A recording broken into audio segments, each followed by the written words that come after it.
Right, so good evening all, and welcome to this evening's commissioned Economy and Place Policy and Scrutiny Committee. This is a special kind of meeting because we have some extra guests along the table. So we have councillor members from the Climate Change or Climate Emergency Policy and Scrutiny Committee. Welcome to those who've joined us. I know you'll contribute handsomely to the discussions we're going to have tonight, and welcome to those guests in the room to support the agenda items, or if there's anyone here that's just here for the ride, for their own entertainment. Everyone's got to get the kicks one way or another. The first agenda item are declarations of interest. Do we have any around the table? No, we'll move on. There are no public participants tonight. I should say there has been an issue behind the scenes. We did have a late registration to speak, which as chair I wanted to accept because the Constitution allows me to accept late registrations, but there was some what seems like confusion with council officers about what is and isn't allowed. I'm working to the letter of the Constitution, which reads, only the Lord Mayor chairing full council or the councillor chairing the meeting has the authority to accept a late registration to speak at a meeting, and that isn't necessarily sufficient, apparently. In any case, the person who wanted to speak was from the Pesticides Action Network, an organisation which the council is working with on the weed control issue, which is on this agenda. I have had a phone call with them anyway, and I took down some notes which I'll raise when we get to that agenda item. This needn't be the last time they contribute or speak to or on this issue. So that's that. Which Chairman, Councillor Taylor, yeah? I would have said that the Pesticides Action Network should have been here as to give us evidence, really. They should have been like a co-opted member of this committee. Well, ideally, yeah. I think one of the more involved staff members from their side has been on leave for at least a week. Okay. Hence the sort of late scramble. It's not a situation where they've just forgot to register. They've only returned to the office today. Yeah, my point was that they probably shouldn't have been having to ask to register to speak, but we should have invited them to give evidence as part of this committee. As we said, we are working with Pesticides Action Network anyway. Well, indeed, and that offer was put. But when you're only picking this up today with that person, it's hard to say, pop up from down south on a train and we'll get you around the table. So the next best bet was public participation, which is only 3 minutes, far from ideal, but better than nothing. It's certainly an opportunity missed, but I think the feedback they've given will still be interesting. Okay. I do hear you, Councillor Taylor. Right, so without further ado, we'll move on to the weed management update.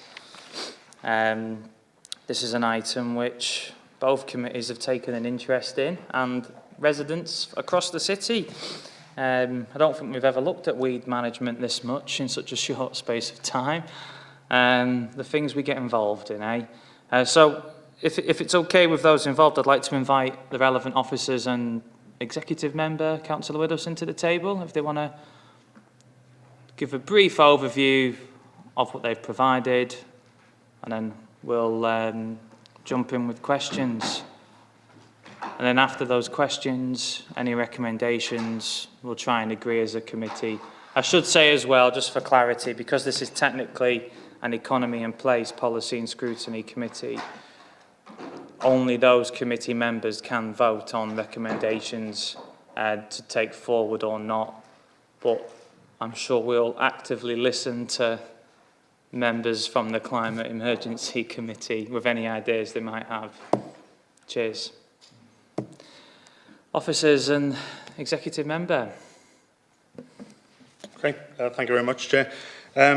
Obviously, the paper before you this evening provides an overview with regard to how the council manages weeds on the highway network and within open spaces. At the moment, we have a contracted service which covers aspects across the highway network, and we undertake treatments 3 times a year through an external contractor. That's supplemented by work from the internal public realm teams in areas across the city. The contract that we have in place actually covers the 3 weed treatments across the year, but also specific treatment of invasive plants such as giant hogweed and Japanese knotweed. We've brought reports to previous meetings of executive member meetings regarding the council's use of glyphosate and an update on some trials that have taken place for the treatment of weeds across the city.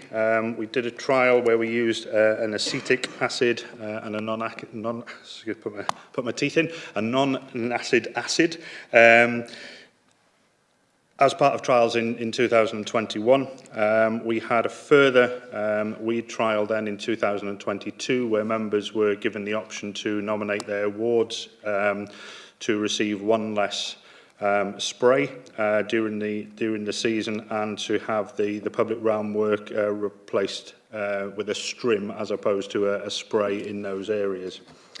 Further update was then taken to the executive member decision session in December of 2022, updating the executive member on the work that had been undertaken across the city and work that officers had undertaken with various other organisations to understand their approach to the treatment of weeds and the management of their estate. So working with organisations such as the Environment Agency, Yorkshire Wildlife Trust and the Pesticide Action Network.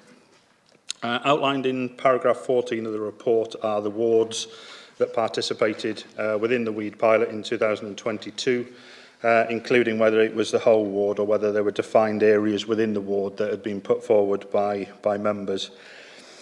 Following that meeting, it was agreed to offer wards and ward members the opportunity to opt out of a 3rd spray in 2023 so that we could continue the trial, and that the members could opt out of spray 2 or spray 3.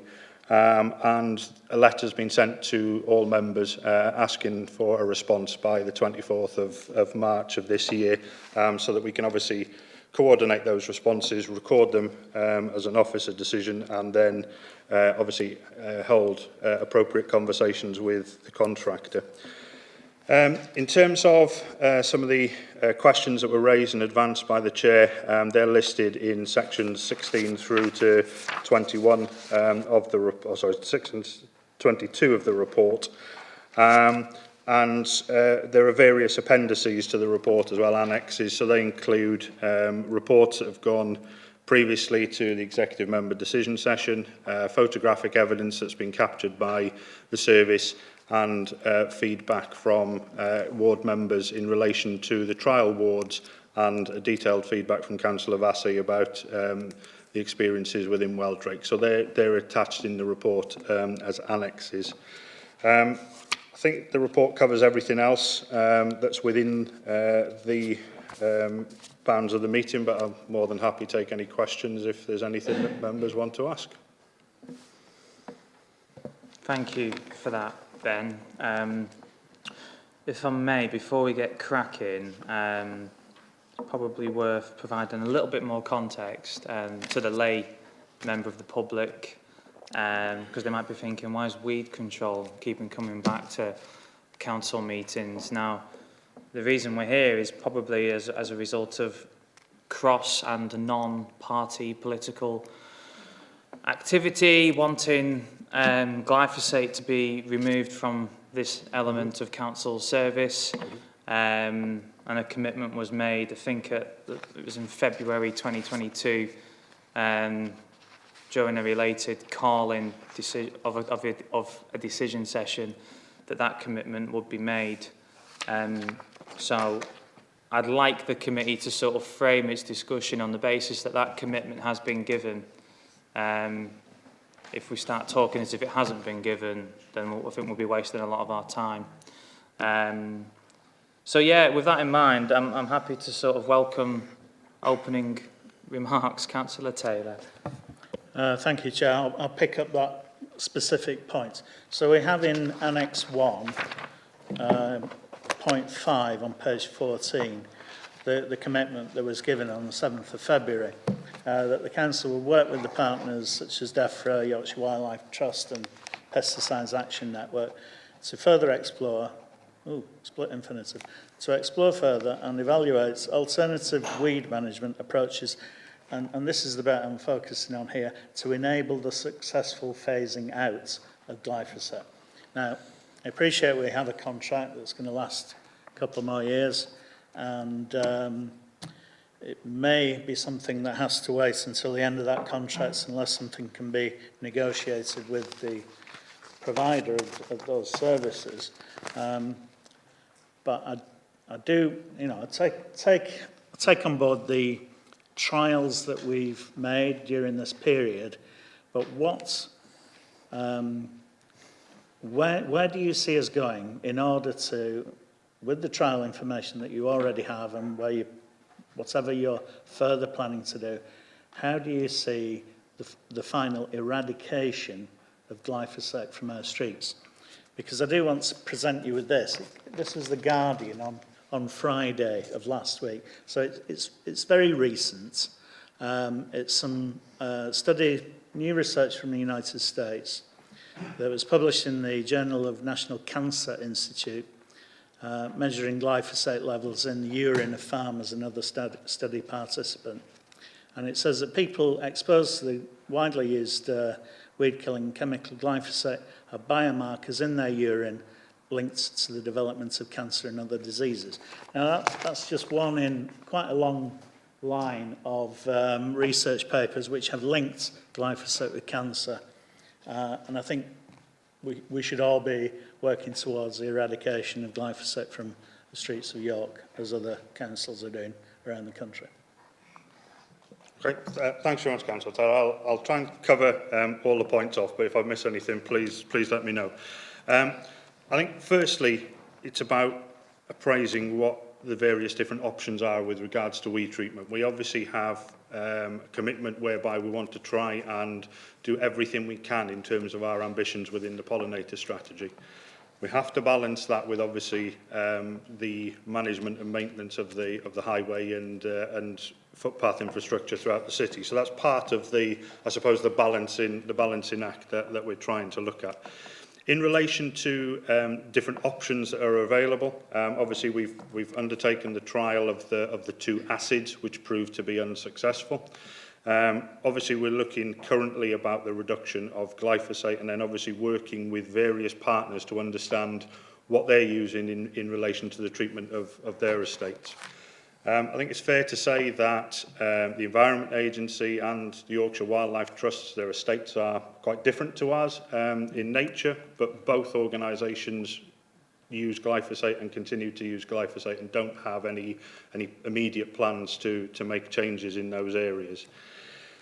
In relation to, as I said, the ongoing trials, what we're looking at is around whether there's a difference dependent upon whether wards that have subscribed to the trial and missing out spray 2 or spray 3, whether that has an impact then on the following year, and that's something that we need to appraise, is the ongoing, I suppose, challenge that we're all trying to meet. With regards to other options that are available, there are products or systems on the marketplace that you can use for the treatment of weeds. Obviously, there are manual methods. There are obviously methods, using kind of torches and burning, and there is obviously hot foam methods. Now, we've looked at some of the other options. The hot foam method. Obviously, the costs in terms of treatment, initial treatment, are fairly low. However, you've got the equipment to purchase, and the fact that those machines use between 1,000 and 1,500 litres of water per day. So it's not without an environmental impact itself. So it's just important that, I suppose, that point is made. So there are other options that we can look at. A number of those options come at a significantly higher cost than the treatment that we look at the moment. So, as I say, as part of the work that we're doing, it's appraising all of the different options to see what works. And obviously, we've made commitments to reduce our glyphosate usage, which we are. And you'll notice from the report that we're not going to be spraying around any trees from a kind of public realm perspective. Just to cover off the question in regards to the Guardian article, I mean, there is glyphosate is a licensed product. There is it's endorsed by the World Health Organization. I haven't had a chance, obviously, because you've just given it to me to look into the detail of this. I'm not really asking you to comment on that. But if one of the things that I think is important to note is that the glyphosate product that is used in the USA has a stronger concentration than the product that's licensed to be used in the UK. I obviously haven't had a chance to look at that, but that may be one of the differences. But I will look into that report and the article that you've given. Okay, thank you. James is trying to come in. Go on, James. I think just in terms of that transition, I think it will happen in different areas in different ways. So the councils that have gone pesticide free tend to be councils that look after parks or housing estates and not necessarily highway authorities. So I think our journey will probably see us implement those trials and manual methods quicker in those sorts of locations. I can't remember the figure, I had it for last week's scrutiny, but we've got something like 4,000 miles of highway that we are treating. To do that in a different way obviously is potentially very expensive. But the change in across the parks is potentially a less expensive change. So I think there is an opportunity to look at the land type and view our journey in terms of reduction in that way as well. Thank you. Councillor Kilbane, before I come to you, I just want to ask Councillor Widdowson a question. Given that you were the one who made the welcome commitment, and we've heard a lot from officers just now about trials, and I'm sure we'll hear a lot more about that. Are you able to say why you didn't, or you and your ward team didn't enter Dringhouses and Woodthorpe into last year's pilot, and will you be entering yourselves in for this year's pilot? We've asked our residents and they actually want to keep it weed free. They want to use the glyphosate. We have asked them. So the reason that we haven't entered is that they don't want it. So what they do want is a massive reduction, which is what we've done in terms of parks and trees and all the rest of it. But they want their roads spraying so that their roads are weed free. And we've got that clear from them. So how does that sit then with your citywide ambition to phase out? What we're doing is we're phasing it down, so the concentrations are coming down. And when we can show our residents that actually the trials work elsewhere, we can get their buy-in, but we can't make them do anything. We have to ask them. And when we've asked them, that's been the response. So if the situation is so caveated, why was the commitment made? If it seems to be, if we're putting a lot, please let me finish. If we're putting a lot of weight on some people like it, some don't, therefore we're going to change it around a bit.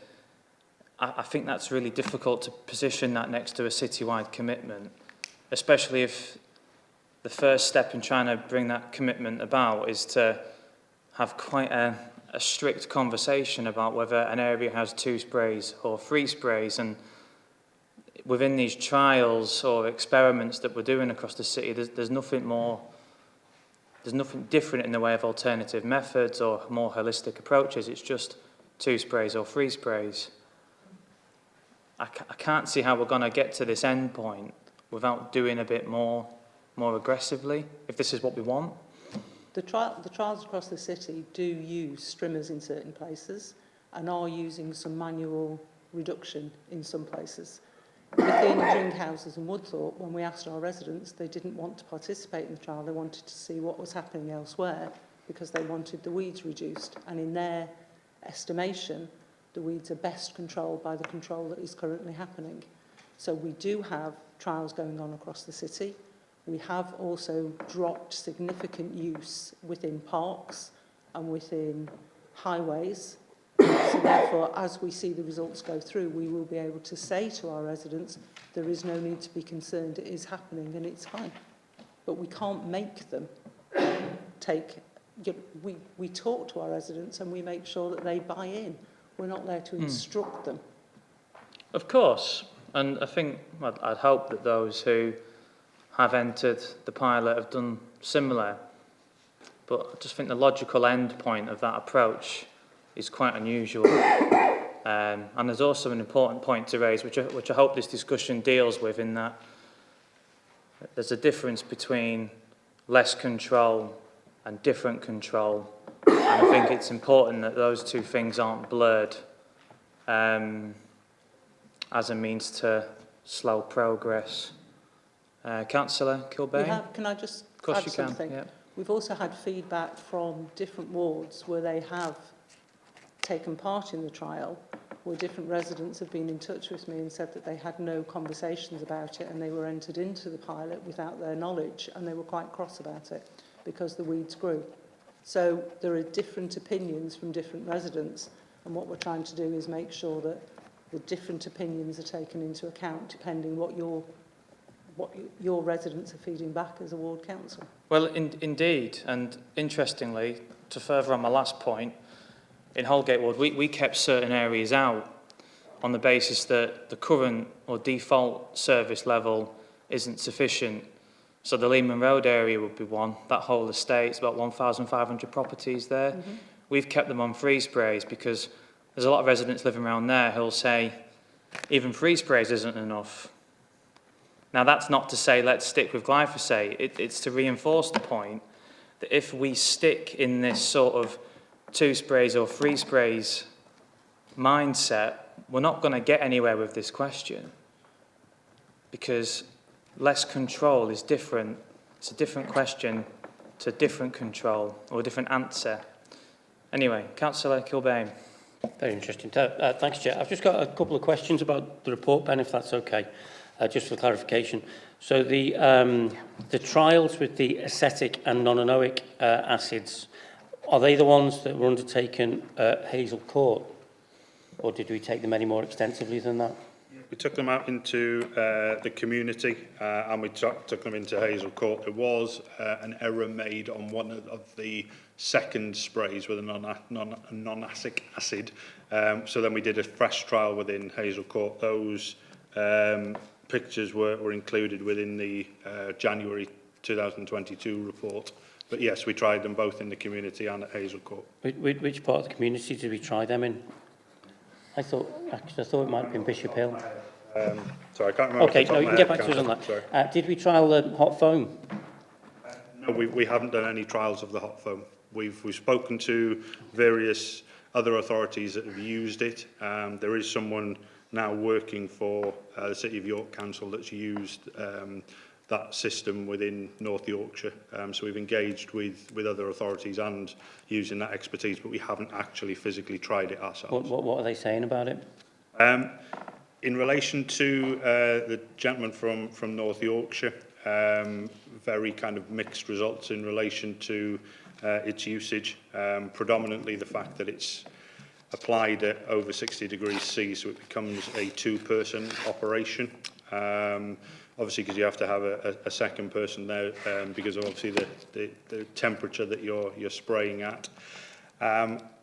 In relation to North Yorkshire, they trialled the system with some of the district councils, Harrogate being one, and found that it was useful in some of the urban high footfall areas, so urban centres, but less useful out in some of the communities, and struggled in terms of making it work right across the geography that area covers. In relation to some other councils, there are obviously areas that have used it successfully. Glastonbury Town Council have used a hot foam method successfully, but again, they look after a fairly small area. It is the town council as opposed to the wider council. The district council in that area still use glyphosate treatments in some of their parks, but they do use it in the area that's covered by the town council. And I think Lewis are using it in their parks, aren't they, as well, according to the report. Just a couple of other, Chair, just for clarification. It might be my total ignorance, or it might be a typo, but on page 2, paragraph 6, what are weep wipes? E.g. Hobmore may also treat thistle with weep wipes. Yeah, Sorry, Chair. There is a wipe that you can put on the on a thistle, which takes the tops off, which stops the actual flower head before it seeds. So it's basically it's a system of just wiping the weed so that you take that off, so it actually stops the head and the spores from spreading. So it's like, what is it, like an application of a very localised pesticide, or is it a It's the application of an actual wipe, but I'll provide you with some further details on it. Do you go around and wipe every thistle? No, exactly. It's used in very small kind of select areas to treat a specific need. It can't be used more widely. Okay. And sorry, thanks for that. And just at the top of the page there, how much manual weeding do we currently do? In terms of sort of hours, I guess, or in terms of the percentage of weeds that we deal with, how much is manual? In relation to manual, we don't obviously break that down in terms of percentage, but our crews or teams actually undertake manual weeding when they go out and maintain a lot of our housing estates and a lot of our flower beds and so on and so forth. They'll do some manual weeding within our parks and open spaces. We don't keep a record of exactly how much manual weeding that we do as part of the various tasks that they'll undertake when they're in a specific location. The main treatments, obviously, that we use in relation to the weeds would be some spraying and then obviously strimming of weeds. But we do some manual weed removal, but in select locations. But in terms of data, I couldn't provide you with any data. Okay, and last one in clarification for me, Chair, if that's okay, and thanks. On page 16, paragraph 21, there's this interesting point that where we reduce spraying from 3 to 2, you get more weeds. So therefore, the next time you spray it, you have to apply more glyphosate. I'm just wondering how much more you have to apply. Are we applying the same amount over 2 sprays as we do over 3, or is it 75%, or is it, do we know how much? The contractor provides us with a breakdown of their literage used. I don't have that with me, but I can obviously provide that to you outside the meeting. It would be kind of crucial, wouldn't it, if we're actually applying the same amount over 2 sprays? Thanks. Thank you, Can I just come back on that? So it won't be any stronger as a treatment. It'll still, the problem is you might be spraying more areas. So you only spray where the weeds are. There's no good spraying tarmac to stop weeds coming. It doesn't work like that. So you actually spray the weed. The 2 sprays, you're right, you might be spraying because there are more weeds present, but just to be clear, it's at the same concentration as the product, if that makes sense. Thank you, James. Councillor Vassie. Thank you, Chair. Yes, well, I read the report with great interest. I have to say that I've got 3 areas that I'm particularly interested in. The first is paragraph 14. I'm confused as to why Weldrake is not listed as a pilot ward when it was a pilot ward. And it's not on my report. It's not printed here. It's not in that particular table. So is it printed differently in different publications? It's on page 15.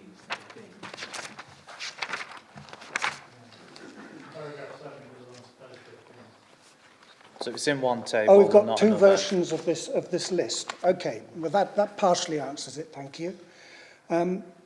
The other thing that confused me with this was that the report I submitted wasn't included in the report that went to the executive member on 17th of December. I'm glad that it's included here on page 69 for anyone who needs to see what we found out in Weldrake. So I'm glad that's sorted, though I am confused as to why there are 2 different lists. Whatever. So you provided 2 lots of feedback, Councillor, to me via email. The first one made it into the report that went to Councillor Widdowson, so that's comments within Annex 2, which is on page 22 of the main report, and then obviously the other response that you sent to me, the longer response, that's included in the annex as well. yes, I am seeing that, thank you, and okay. that's fine. I was confused as to why it hadn't appeared because was submitted within the timescale that you'd set out. But we'll move on from that. The next point that really struck me when reading all of this was about spot treatment. In paragraph 18, glyphosate is used as a spot treatment, it says here. Am I looking at completely the wrong report all the way through? We've got a definition that glyphosate is used as a spot treatment. So I'm keen just to get to the bottom of this. Are we now no longer spraying from quad bikes? Or are you suggesting that spraying from a quad bike is a spot treatment? I just want to make sure I've understood. Yeah, no. Well, there's two things. We are still spraying via a quad bike. Glyphosate will also be used as a spot treatment going back to paragraph 6 of the report. So if we do have an outbreak of any injurious or invasive plants such as giant hogweed or Japanese knotweed, then glyphosate can be used as a spot treatment, and that's what's covered within the contract. So we as part of the contract, the standard application method is via quad bike. But if there are areas that we need the contractor to visit in particular because there's an outbreak of a particular invasive plant, then they will go and spot treat those areas with glyphosate. So that's the nuance within the report. Thank you, yes. And I understand that point. And I know Natural England and a variety of other people use spot treatment specifically for giant hogweed, and that's all understood. What was less clear to me is how that statement relates to trundling down a road on a quad bike, spraying verges, entire verges. Especially since it said here, pollinators could be harmed if they were on the plant at the time. So if we're spraying huge areas of verge, surely the statement earlier on in this report on page 6 also comes to bear. But thank you for clearing that up.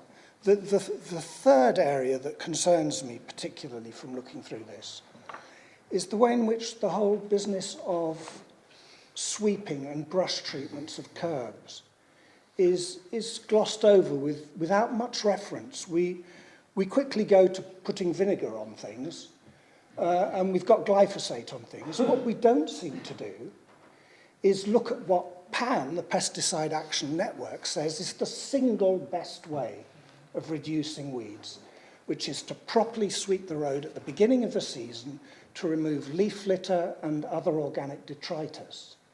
And since all the wards that have opted out are having less glyphosating done, I'd really like to hear, I don't know what other members would like to hear here, but I would like to hear what the saving has been from not doing 3 sprays or not doing 1 spray, and how that money might be used to send the sweepers round a second time in, say, June, July, to again remove leaf litter and organic detritus in order to prevent weeds from having a vector to grow in. So it really, in essence, that's my biggest problem with this, because we hear that the vehicles cost £180,000 and an employee per year will cost £28,000. But really what this is about, in my view, from when we discussed this previously, is about sending a machine round in the summer to make sure we've cleared up the leaf litter and the detritus, not employing someone full-time for the whole year. We've already got the machines.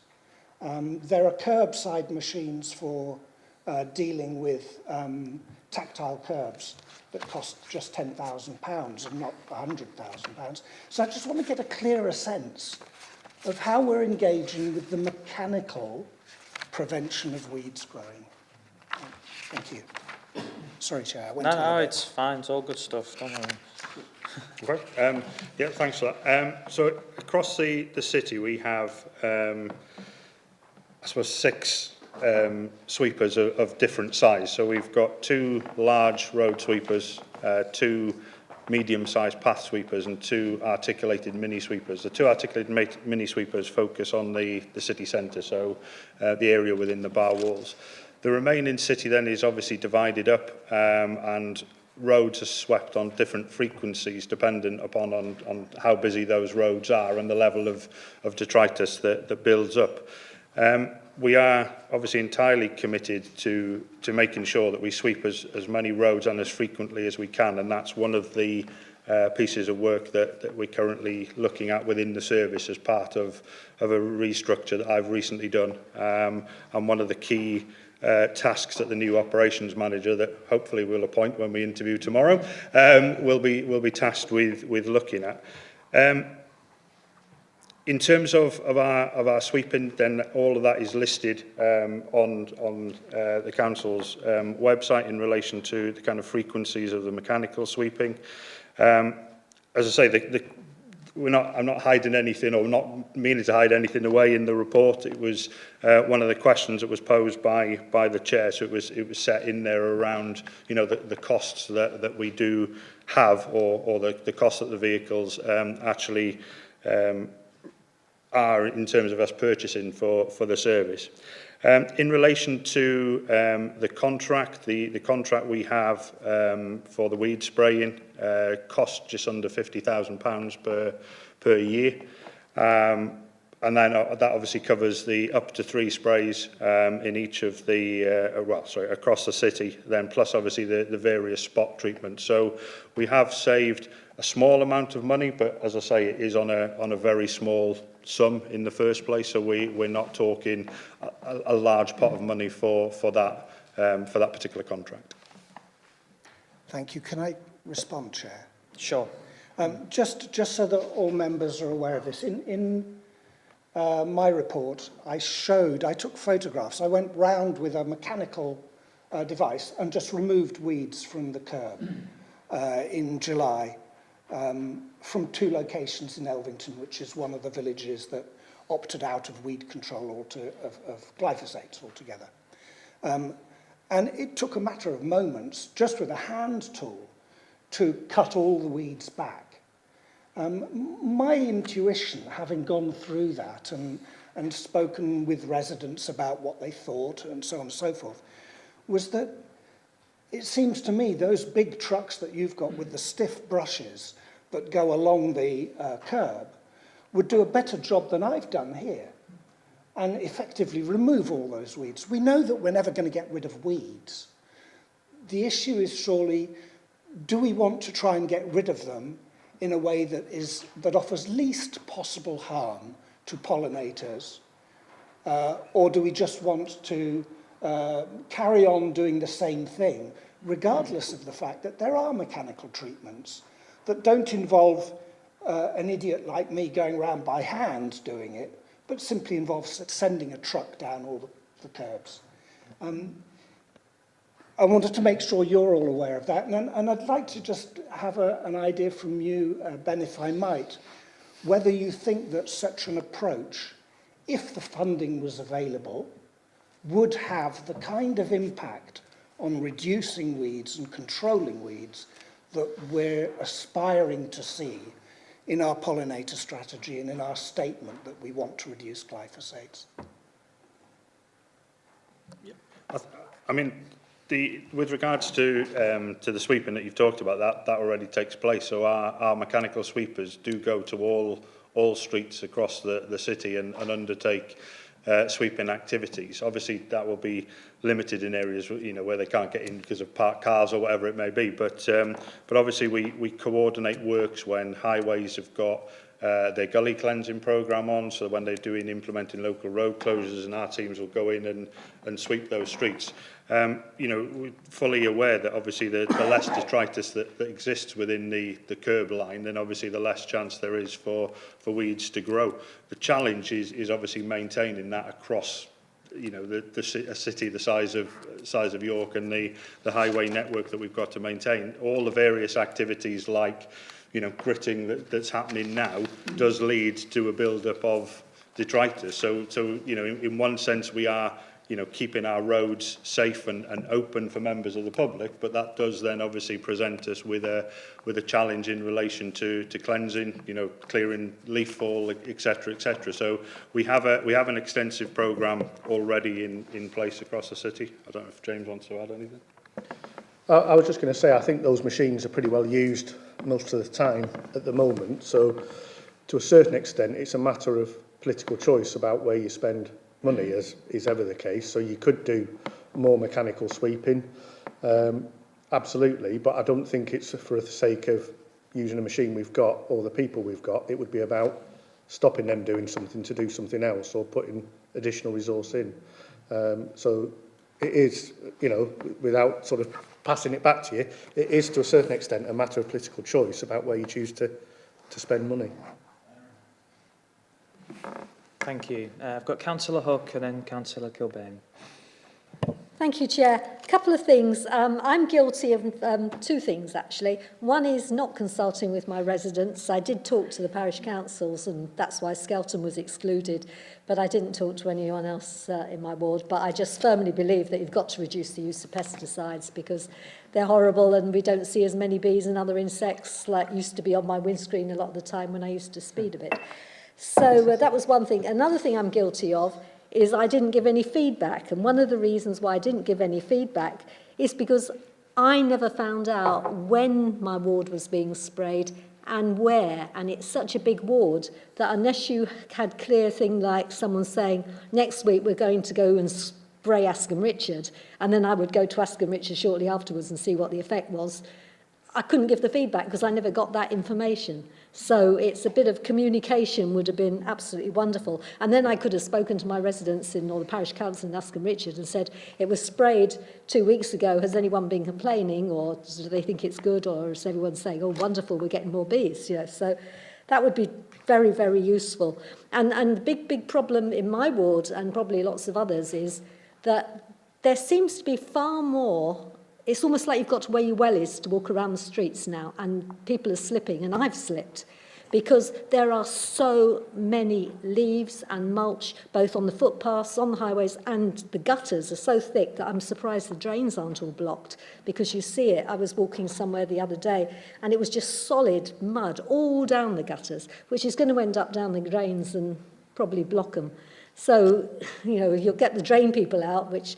So in the end, not doing one thing like cleaning the gutters creates more work for downstream because you have literally because you then have to clean the drains. So there may be cost savings because you take where you give and opposite, you know.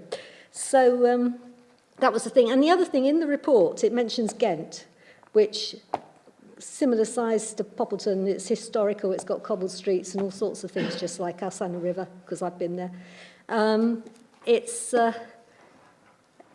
Has anyone talked to European places that don't seem to need pesticides like we do? I'm not sure, if I'm honest, that we've talked to European. Ben may tell me I'm wrong, but I don't think we have. The same legislation pretty much applies about pesticide use. As I say, I think what's really important is looking at those cities that it's the highway that's the challenging area. So it's quite easy, or relatively easy, to change a park in terms of the cost impact that has. But I might have overstated it before. It's 500 miles of highway York has. But that's two sides of a road. It very quickly mounts up to very big numbers of manual treatments. So I think whenever you're looking at examples, whether that's in this country or abroad, it's important to look at the context of what that place is responsible for when you make those sort of judgments. Because I was talking to colleagues in, I think it was Haringey in London, and they have gone pesticide-free on their housing estates, but they've not done it on the highway because it's just the solution they haven't found for a highway network yet. So it's those sorts of challenges around different settings and different responsibilities require different solutions. And I think, as I said earlier at the very beginning, I think the journey we go on will be that some settings and locations are easier to change. And to a certain extent, you can see that already with play areas around trees and things aren't being weed killed. But, curb lines at the moment still are. Councillor Kilbane. Oh, thanks, thanks, Chair. It was actually coming back to Councillor Vassy, but since our Councillor Hook has started with the apologies, I'll send apologies from Micklegate as well for the lack of feedback. This was Councillor Baker's baby that she picked up to run with, so I didn't really want step on her toes. And I didn't see any mention against in the report, Councillor, but obviously Councillor Vassie, which is a fabulous report, and it's a great report, and it's great seeing those before, during and after photos. But you also mention, you do mention a European place in France, I believe. He said, looking for the reference, the Trottoir Fleury project. I was just wondering, are you saying that we actually control weeds too much? Are you saying that there's an argument for letting the weeds grow, including along the sort of highway lines? Chair. Go for it, yeah. Yeah. Sorry. Yes, what the initiative that's in about, I think, 20 or 30 French cities has shown is that something we all know as councillors. I see on Facebook people who post messages like, there's some stuff growing outside my house. I don't know if it's a weed or something that we should like. And that's not unusual, because we're taught that this flower is a weed and that flower is somehow more worthy. But to insects, it makes no difference whatsoever. It's a source of food. And what they've done in these French cities is engage with residents. I take on board Councillor Widdowson's point about some residents get exercised negatively about seeing plants growing in the curb. What they've done in French cities is say, let's celebrate this, because this actually gives us food for pollinators. And let's find a way of making it better. So they created a scheme whereby they invited, for example, in Blois, residents to volunteer to receive packets of wildflower seeds and sow them in places on the curb or along not along the road, but further back at the edge of the pavement or on green spaces, to encourage a bigger diversity of wildflowers. And they got hundreds of residents, as you see here, 500 residents signed up and undertook to be volunteers to try and improve biodiversity in their cities. And I just wish we were showing that kind of desire to help promote the environment. And I included it in here, obviously, as a discussion point. Thank you, Councillor Vassie. Councillor Kilbane. Just following up on that, Councillor Vassie, and really, I suppose, a question to officers. What's the toleration for weeds on highways in terms of along the sort of curb lines? How much can it take before it starts to damage them? It depends on the weed to a certain extent. So some weeds that come and go are less of a problem. Some weeds will start to, over time, affect infrastructure if their root growth doesn't die back. So you will start to see curbs moved, etc. over time. But, it's to a certain extent, Councillor Vassie's right. A weed is only a plant in the wrong place, as I was taught at college. So it's to a certain extent, it's a matter of choice. But there is an infrastructure point to be made. You're absolutely right, Councillor Cobain. It does affect highway infrastructure at a point in time. Thank you. If I may, at this point, I want to share the comments I've got from the Pesticide Action Network. Short and sweet, but there were 4 of them. It's a bit of a mixed bag. So I did refer to the fact that in the report and in previous reports, a lot is said about working with partners, including the Pesticides Action Network. So I've asked about what that might look like, or what that does look like for them, and they've said they've had no contact with CYC since the middle of April 2022. So they're not currently quite sure what that working with looks like at the minute outside of the public resources that they make available. And I do note that the 2 additional documents provided are PAN documents in these papers. They actually total up as more pages than the actual CYC report and annexes. And I think it gives the impression that more is being done than actually is personally. That second bit is my point of view. The second comment was that they are a little bit of the view that the approach seems to be, in their words, piecemeal, almost scattergun, and there's no sense of delivering an end product or position and they said it might be better for the council to focus on 1 or 2 wards and get to grips with doing that properly and holistically, rather than this sort of citywide 2 or 3 sprays in any wards that want to dabble in that. The third point was a lot of praise for Councillor Vassey's feedback, and I quote that they said it was absolutely brilliant. Not that he needs much praise. No, he does deserve all the praise he gets.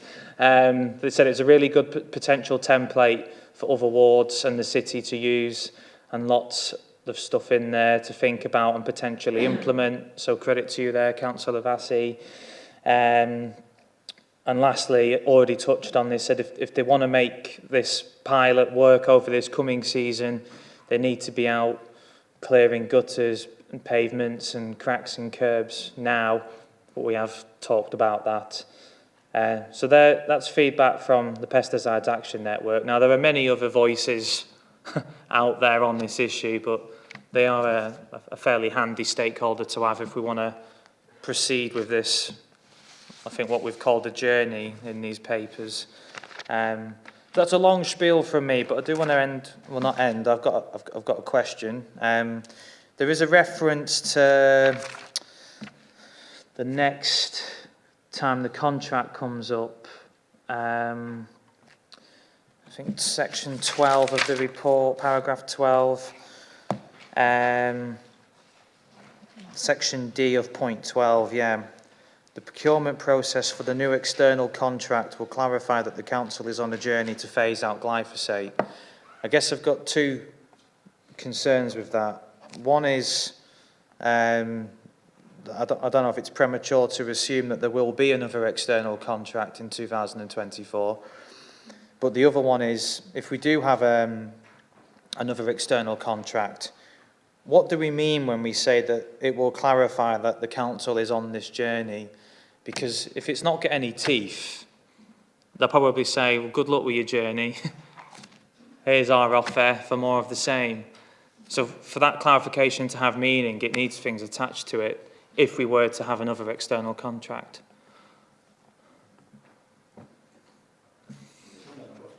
I mean, I'll just come back to that, Councillor. In terms of the contract, we are in the, 2023 will be the 2nd year of that contract. So it's a 2-year contract with an option to extend for 2 years. The reason that the wording was put in regarding the fact of the council on a journey to phase out glyphosate was to be clear to those people bidding for the contract that there may be changes in the future around how the council wanted to look at the treatment of its weeds and its highway network infrastructure. So it was important that the contractors were aware of that in relation to obviously what they were tendering for and what they may be asked to do as part of that contract arrangement with us as an authority. So if I can push you on that a little bit, if we do end up going down the external contract route, is this council open to putting in requirements that will lock in reductions of glyphosate beyond what we're currently doing? Because if it's just letting them know that we're interested in it, what's the point? No, I think the point being made is that was in the existing contract, was that the journey we're on is in that existing contract now. What we procure in 2024 will absolutely be a decision for that administration at that point in time. As I've said, some of this is a political choice about where you choose to invest money. So absolutely, as we approach that procurement, we'll be having a discussion with the administration at that point in time to go, where do you want to spend your money? Here are the choices you've got. And we'll be putting a similar paper to the one we put in front of Councillor Widdowson, whenever it was 18 months ago, in front of the relevant exec member, or given the sensitivity, possibly the executive, about what that procurement should look like if it is a procurement. Thank you for that. Any members with further questions? Yeah, Councillor Vassey. Just like to make one point, Chair, if I may. We're in the 2nd year now of this trial, and I'm very grateful that we're going to that second year, and I'm grateful to officers and to Councillor Widdowson that we are moving on. Let's make it a success. I can't produce recommendations because it's your committee. If I were suggesting something, it would be this, that as part of this year's continued trial, the council commits to sweep the curbs across the pilot wards that have opted in at least twice during the course of this year, once at the beginning of the growing season and once in the middle, so that we can use that as part of our evaluation of the methods that are available to us to control weeds and not waste the opportunity this year is presenting. Sorry, that's a bit long-winded, but it's basically that as part of the trial, the council commits to sweeping those wards twice. Thank you, Councillor Vassie. I didn't think it was long-winded for you, personally. Did you have any more to put forward? No, I think that's... I'd be happy if that was done. I think that would be a good start. Okay. Thank you. Well, if no one... Oh, Councillor Kilbane. I don't want to hog things, so I was just hanging back in case anybody else had any other questions. We've had questions come in from residents around it, quite long questions actually, so I'll try and shorten them. And I want to address the issue of the quad bikes, because glyphosate spraying is referred to as sort of spot treatment, where anybody with a ward with terrace streets especially has seen the quad bikes running down pavements at 15, 20 mile an hour, spraying glyphosate wherever it landed on those pavements, including into air bricks that go into houses. So a resident has raised this as a concern, and they're saying that actually the policy that we're following does contradict the pollinator strategy, because it's not just about meadows. And the reason I was asking about where the vinegar trials were is that certainly in Micklegate we are trying to create a green corridor from Knavesmire Woods to the river and the city walls. And crucial parts of that include window boxes and planters that residents are putting out, because in the terrace streets they have no front gardens at all and only small backyards. So when you get a quad bike shooting down one of those roads, just spraying everywhere, it's just going to take out absolutely everything. And there seems to be, I mean, they do seem to be quite dangerous the way that they run around. So I think we have to acknowledge that there is some contradiction of the pollinator policy in the way that we are currently applying glyphosate, especially in those urban areas. I don't know, is there a view on that? Yes, so, yeah, I mean, in terms of the, I suppose the application via quad bike, that is the kind of industry standard method of application. There is obviously provision within the contract for the teams to undertake spraying via knapsacks in select locations where they can't get the quad bike. So if it's too narrow, for example, some of the pavements are too narrow or whatever, then they can spray with knapsacks in limited places. In relation to the controls through the contract, if we get any complaints with regards to speeding or anything where a resident may feel that a quad bike's gone past at excessive speed, then we can get the GPS data from the contractor. So we have done that on a couple of occasions last year, proved that the contractor wasn't going too fast. But if you do have an example in the future, Councillor Combane, if you send that directly to me, then we can pick that up with the contractor directly. No, I think given that it only costs us £50,000 a year to get the entire city sprayed where it needs to, I think you can see where those pressures come from in terms of the speeds that those contractors are going at and the care that they take in terms of where they're going. But I think what we would prefer to see is a total phase out of blanket spraying, because I don't think anybody wants glyphosate being sprayed through the air bricks of their houses. I'll come back on that one in just a second. The other question that's been asked is, if we're committed to phase out the use of glyphosate completely, why aren't we starting with small scale bans right now, such as around schools and in parks and playgrounds.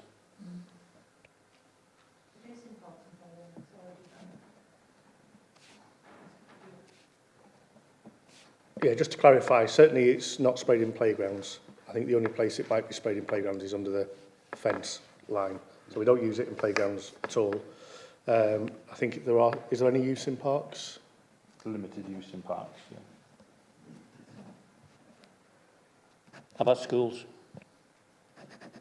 I don't think we maintain any schools.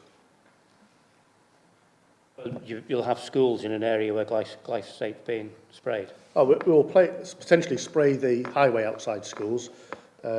Yes, that is. So if we're looking to phase it out, are we not looking to pick target areas that we're going to say, right, these are particularly sensitive areas, we need to stop using it here now? That's one for this committee to make a recommendation on, should you wish. What I don't know, and I'd need to do some more research on, is if you wanted to take that location, is it children who are the most vulnerable group, for instance? And I don't know what the sign says about that and glyphosate usage, if I'm honest.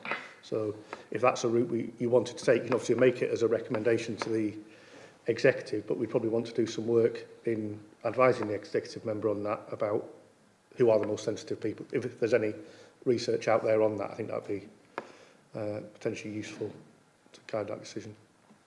Thank you. Councillor Kilbane. Just one for Councillor Widdowson. So if residents say to you, actually, no, we want to carry on using chemicals that are harmful to bees, are harmful to the environment, potentially harmful to humans, as the World Health Organization certainly believes. If the residents say to you, as the leader for climate and environment in York, that we want to carry on using poison in our city because that's our democratic will, do you turn around to them really and say, yeah, okay, then we'll carry on poisoning? I think there's quite a lot of hyperbole in what you've just said there, Councillor Kilbane.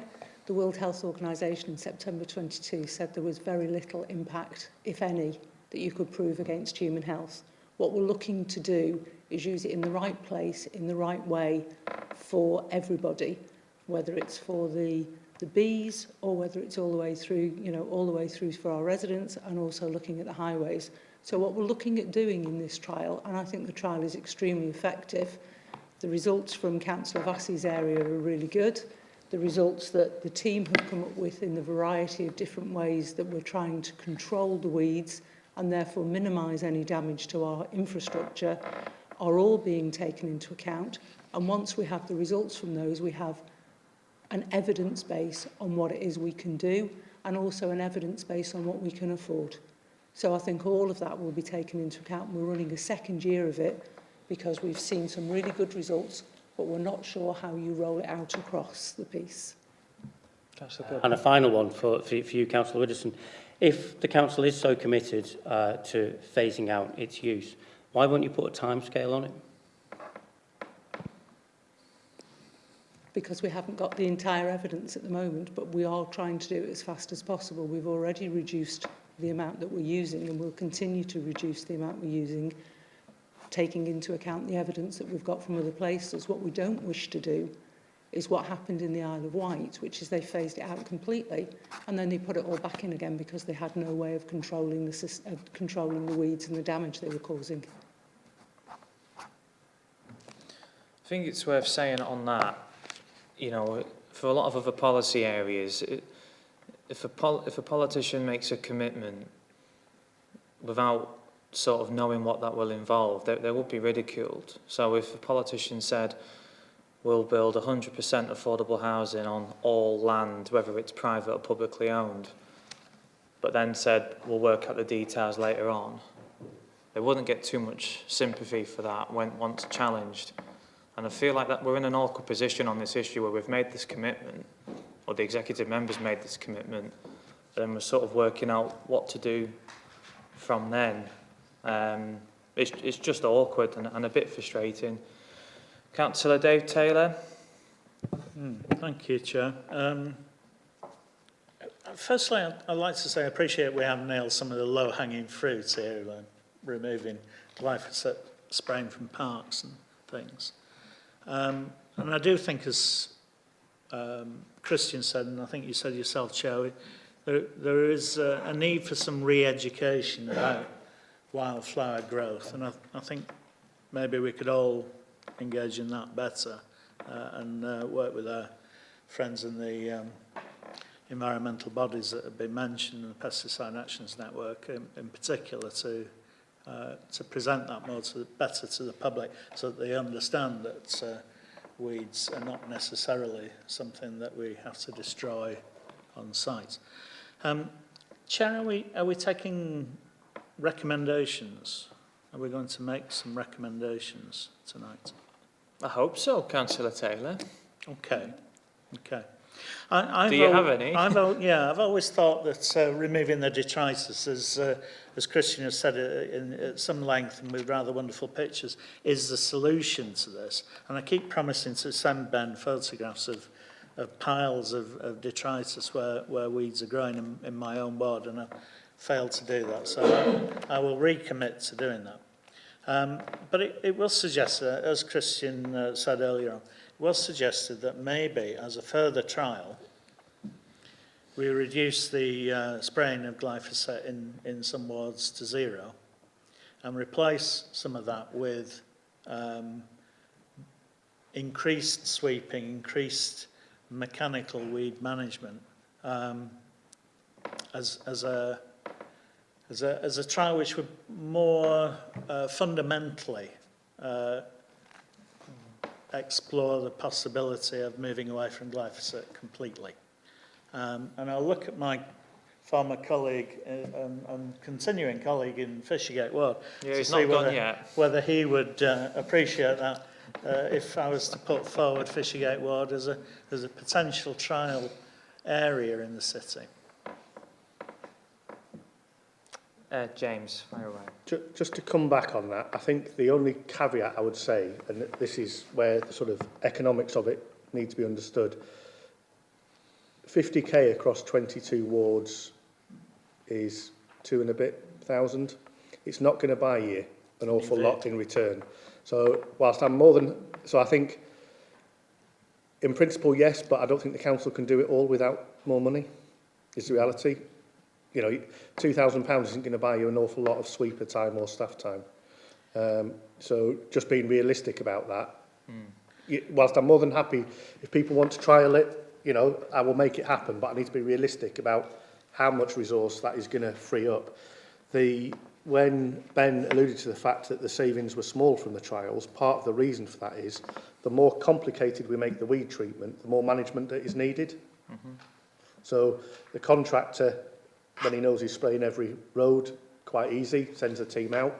When he's got to make sure they're not spraying certain roads, or the management of it becomes a more complicated task for the contractor. So we just need to be mindful that the more complicated, and in some ways a ward trial is an easier one to pass to the contractor. I'm not saying it's a reason not to do it, but I need you to be realistic about what £2,000, if you manage to get that, might buy you, because that's the sort of money you're looking at. I think you've made that very clear, James, and I realise it's a political decision and one that we all need to consider in the future and for parties to discuss amongst themselves. Appreciate that. Where does that take us, Chair? I'll give it back to you. Well, to the next speaker, if you finished, and I think that might be me, unless anybody else has anything to add. Councillor Pearson. Thanks, Chair. Yeah, it was just sort of picking up on that point, really, about, I think it's been fantastic the way this has been trialled in terms of having a little bit of democratic oversight and wards getting to choose what happens in their area. So that's really positive. And it's good that it's been successful enough to try another year. I guess how has that affected the actual on-the-ground delivery of all of this in terms of contractors and our own staff sort of going, oh, I'm entering Guildhall ward now, I'm doing something different in this ward. How does that get managed internally, and are there any mistakes or anything like that? I'm going to touch wood now, Councillor, so there's no mistakes as yet. In terms of the contractor, obviously, as James has alluded to, it does take a bit more of specific management. So we've pulled the contractor into various meetings and provided the contractor with maps in line with the requests from the ward members as to areas that they did or didn't want sprayed within a particular area. So that's led to a little bit more time from obviously our side and obviously from the contractor side, but all of those spraying regimes were to plan in 2022, so there weren't any issues to report. Thank you. Right, I'll try and wrap this up now and go through some suggested recommendations. I mean, I have a few to put forward to EMP colleagues, and one or two of them are based on paragraph 26 in the report. It just caught my attention really, where it says the further trials of reduced spraying will test the public's appetite for more weeds on the highway, and allow the council to fully appraise the impact non-spraying may have on an incremental basis. I read that and I thought, well, one of my first thought was a bit like what's been touched on a few times tonight, that there's a role here in the council to sort of lead on the education and the comms on this matter. And I think there's a gap there and I'm talking on a corporate council level, not on a which ward councillors have had what conversations level. For this to have any meaning as a commitment, I'd like a recommendation to go forward, and it's up to the exec member and officers what that looks like, what it says, but some sort of corporate comms approach to informing, educating, bringing residents on board with this journey. Happy to finesse the words of that, but that's one recommendation. EMP colleagues, it's all a blur. Councillor Dave Taylor. Yeah, I think there is a message there. It's not just a message about pollinators, which I think we have covered tonight, and I'm pleased about that because I brought that to full council some years ago. But it's also about public health, because there are concerns around the world about the safety of glyphosate. And I fished out that report that was in The Guardian on Friday as being the latest in a long line of health concerns about glyphosate and links to cancer. So I think there is an educational thing that the council should be doing about this chemical, that says we are currently using this chemical, we want to phase it out, we've committed ourselves to phasing it out, for reasons of public health as well as its effects on pollinators. And that will inevitably mean that we have to reappraise what we think about plants on the roadside. I'm comfortable enough Sorry, with that's that. even longer than your explanation. Well, yeah, and we might have to finesse the official wording, but I'm comfortable with that on the basis that it provides part of the background as to why we're here. This hasn't just come about overnight out of the blue. So I'm not seeing any objection. Councillor Kilbane. Sorry, Chair, it's not an objection, just a recommendation. Go on. You okay? All right, okay. Yeah. I think we need to stop messing about with this and put a timescale on the phase out.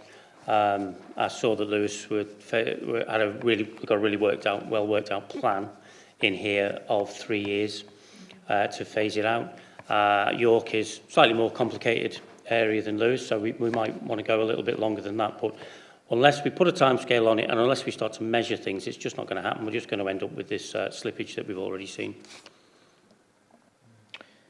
Thank you, Councillor Kilbane. I hear you and I agree with you. I'm just thinking whether or not it overlaps with one of the recommendations I was going to put. So just bear with me and hold that for now.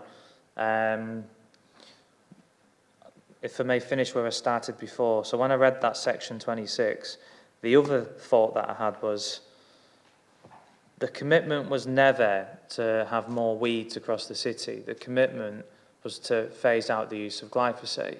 In some areas that will mean more weeds. In other areas it will mean the same amount or less. It's about the method rather than more or less sprays. And I just think a simple recommendation which reaffirms that position to just keep this debate in the right place. Because if we're just in this up or down territory of 2 or 3 or whatever, we're not going to get any further. So, I mean, it's more of a, call it a recommendation, it's just repeating what was initially committed to back in February. Other things I've got here, I've got Councillor Vassey's recommendation on for any pilot wards or areas to have, is it 2 sweeps, Councillor Vassey?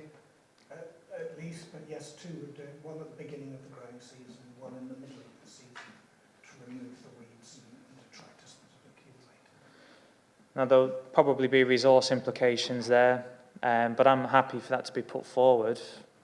Councillor Kilbane? We've heard that there would be resource implications for that now. I don't see any budget set aside for it in March, so I think we might be struggling to cover 1 ward, let alone 2 wards with as a no spray. So by all means, put it forward as a recommendation. If we get the kickback that we can't afford it, maybe we should look for a smaller, discrete part of the city where we could trial that would be easy to manage, where you wouldn't have people suddenly arriving on quad bikes spraying everywhere, even though you've told them not to. So, you know, if in the event that we can't trial a whole ward, which let's face it is likely, let's see if we could trial a discrete part of the city. So just going to clarify, your suggested recommendation, was that for areas that will have no spraying at all, or was it? It was for the wards in the pilot, but the key is, I mean, we haven't heard yet from officers, I forgot to ask the question, how many brushes are actually done in each ward? Is it just the 1? Is it 2? Is it a question of moving the timing of 2 brushes? If there's more than 1 brush, could 1 happen before the growing season and 1 in the middle of the year? There are areas, I think, that are available there for compromise. But the idea is if we want this to succeed, we've got to try new things. So I take on board what Councillor Kilbane has said. I would be reluctant to see it reduced to just a little island. But Officers, might you have any guidance on that particular suggestion? Yeah, I mean, in relation to the mechanical sweeping, as I say, they are done on different frequencies, some weekly, some fortnightly, some monthly, 3 monthly, 6 monthly, annually, dependent upon where the areas are. So, I mean, it's certainly one of the things I don't think we can give an answer on here, but if you were to look at some of the recommendations you've been talking about, then we could come back with some suggested areas possibly to look at, but I don't know every single schedule off the top of my head, I'm afraid. So. Yeah, so I think there's maybe something in saying when we know which wards want to do what, you can then have that more involved conversation about sweeping rates in those areas, because every area is a bit different. What I would say is, I've just picked out Weldrake as an example. Most of the streets there are marked down as quarterly sweeps, for instance. Now, what I would say is that when we say a mechanical sweep, that will be to sweep the road at the curb edge. It won't do the back of the footway. Just so we're clear. At the moment, our cleansing regime will generally be I'm stepping on your toes. It's your operation, not mine. But the mechanical sweep on most roads will be the gutter line, in effect, to make sure the gullies run. Understood. Well, I think that recommendation could end up being pages long. So I think if we limit it to sort of saying pilot areas for reduced spraying, need to have that detailed conversation with officers and the exec member come the time for what it might look like in their wards for sweeping as well as weed control. Councillor Kilbane? I think we thought we were going to try no spray in some areas. I think that's a separate point, and I will come to that in a second. Are we okay with that, EMP? I'm not seeing any or hearing any dissent, so that's that one dealt with. I felt it was actually closer to what Councillor Kilbane was saying. that we were asking officers if we could have an area of the city, a ward, 2 wards, a smaller area, whatever the officers, you know, I think we have to be realistic about this with the budget situation, but that we want an area of the city which will not be treated with glyphosate at all, Yeah. but that some of that would, the treatment would be replaced by some mechanical means. Yes, Councillor Taylor, for me, when I said That's what I'd you're come gonna back say. to it, Okay. I didn't say it for a laugh. I will come back to it. It's on my list. I just think that's possibly the tastiest recommendation of them all. So I've got the point on comms, I've got the point on sweeping. One question I did have for what I'd like to be a recommendation is whether we could add to the York map and the website the sort of frequencies of spraying and which areas are covered, the same way we have with street cleaning, or, you know, you can log on to the York map and see which roads are in a worse state than others. Is that something we could do as a council? It'd be a job to do at some point. Yes, my hesitation is the time it will take us to produce maps that are suitable for public consumption. So yes, we've got the data because we give it to the contractors, but it might take a bit of time to turn that into something that works on a sort of public website. So Yeah. happy to take that away as a, you know, if you make that as a recommendation, you know, we'll go away and look at it. Yeah, thank you. I just think it ties into the whole public information side of it. And, you know, we're all at City of York Council. I think we're well accustomed to waiting.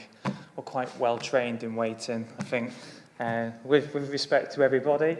There was a point on exclusion zones. I think that might be the correct way of wording it. So could we look at an exclusion zone, a recommendation to ask the executive member to consider exclusion zones around schools, around and including parks? Councillor Kilbane? I think sensitive areas would be the way to phrase it. So, for example, we might want to, the executive member might want to look at excluding spraying around bodies of water, for example. Okay, sensitive areas. I like that. Reducing the word count, always welcome. Any objections to that? I mean, obviously, this is subject to further work by officers and the executive member. But I think that would be healthy to look at in aiding us on this journey. Okay, I'm not seeing any dissent. Councillor Pearson. It's a tricky one, this one, but I can imagine the highest concentration of foot flow and pedestrian movements will be in some of those sensitive areas. So I'm also worried about if there is growth of things like stinging nettles near schools, that would be a negative thing. It has to be handled carefully. Indeed, and we have to have faith in the exec member and officers to handle it carefully. But I mean, yeah, there'll be all sorts that comes up with this that needs dealing with. But if there's no strong objections or any objections, provided it's handled carefully, thank you. And I think the last one that's outstanding is this suggestion, which ties into the Pesticide Action Network comment on picking 1 or 2 areas and doing it totally differently, holistically, you know, completely removing the spray. I don't know how we word this exactly, but I'll try and have a stab. So when it comes to deciding on who's entering the currently advertised pilots, could as part of that choice be the opportunity to have this type of service delivery instead, which is totally different? Is that even realistic in this working year to sort of have a total opt-out and a new approach entirely that has no spraying and alternative methods of weed control? The no spray is definitely achievable. Yeah. We've just written to you all asking you if you want to be parts of pilots. So, you know, you could respond to say we want to be part of a pilot for no spray at all. What I can't commit to is the level of resource you will get in return, because that will require us to talk to the executive about, you know, are they putting additional resource into this pilot request or not. What I would say is that potentially spraying comes the other side of the election primarily, I think, doesn't it? starting April, May. All right, Yeah, doesn't work, sorry. I was going to say there's a new round of ward funding potentially for people to talk about. So, yeah, the no spray, not an issue. If you want something else instead, if you want the council to provide that, then that would require us to have a conversation about how we resource that. Okay, thank you, James. And with that in mind, can we have a recommendation then for officers to have that conversation with interested wards? I accept that it's not something, you can't turn around tonight and say, well, this is the alternative and this is exactly what it will look like. But I'd like to not leave it and not come back to it for another year or however long it would take.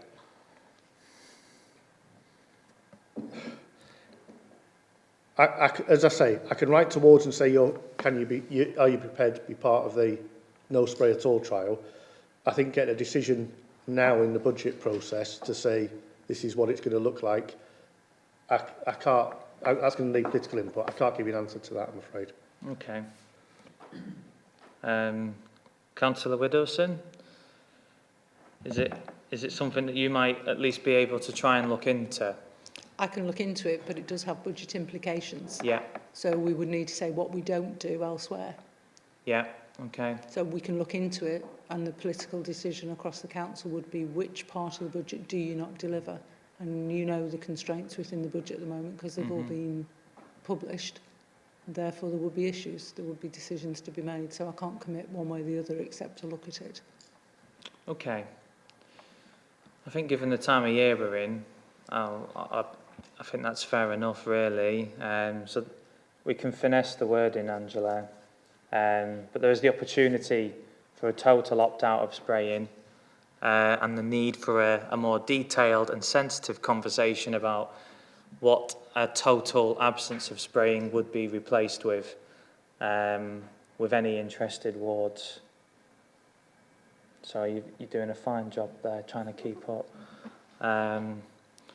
And related to that, I think the final recommendation, I appreciate members' patience here, is this issue on the external contract. If we come to having another external contract in 2024, just a recommendation from this committee that locks in reductions of glyphosate in whatever it looks like. Obviously, it would be a decision for whoever's in control at that time, but I think it's helpful for the committee to give that steer now.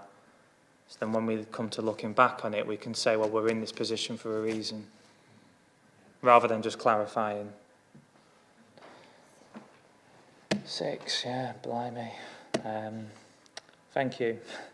Appreciate. Oh, Councillor Kilbane, and then. Can I just check, Chair? Have we got the timescale in the phase out of glyphosate in there?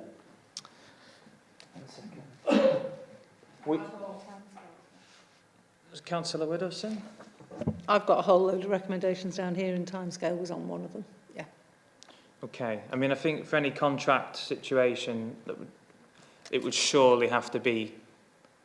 It would need timescales included in it. Otherwise, it's a pointless sort of. It'd be pointless having it in the contract at all if it wasn't in there to say 3 years we want it phased out, or 5 years, whatever that might look like. Councillor Pearson. Thanks, Chair. Yeah, I know the agenda item is weed management, but given that you're making a recommendation about comms and liaising with residents, obviously the council owns a lot of land. We've got a lot of highways and roads and weeds to clear, and we've done a lot in terms of pollinator strategy and grass verges turning into meadow verges and all this kind of thing. However, if I go on a double-decker anywhere in York and I can see into people's gardens, York has changed over my lifetime in terms of the number of privet hedges that are now fences, the number of grass gardens that are now gravel gardens. I think there's a piece around engaging with residents about how we can have low maintenance, because that's clearly what people want with the busy lives and lifestyles that they have. Low maintenance ways to encourage pollinators in their own gardens, because there's a huge resource there of garden space that could be utilised to improve the pollinators in York area. Anyway, just my thoughts. No, I welcome that. I like it. Goes under recommendation 1. Yeah, I think if that first recommendation was meaningful, it would cover what Councillor Pearson has put forward there. Councillor Widdowson. I absolutely agree, Councillor Pearson. There's certainly a path that we can take to greening York so that it's the whole of York that is involved.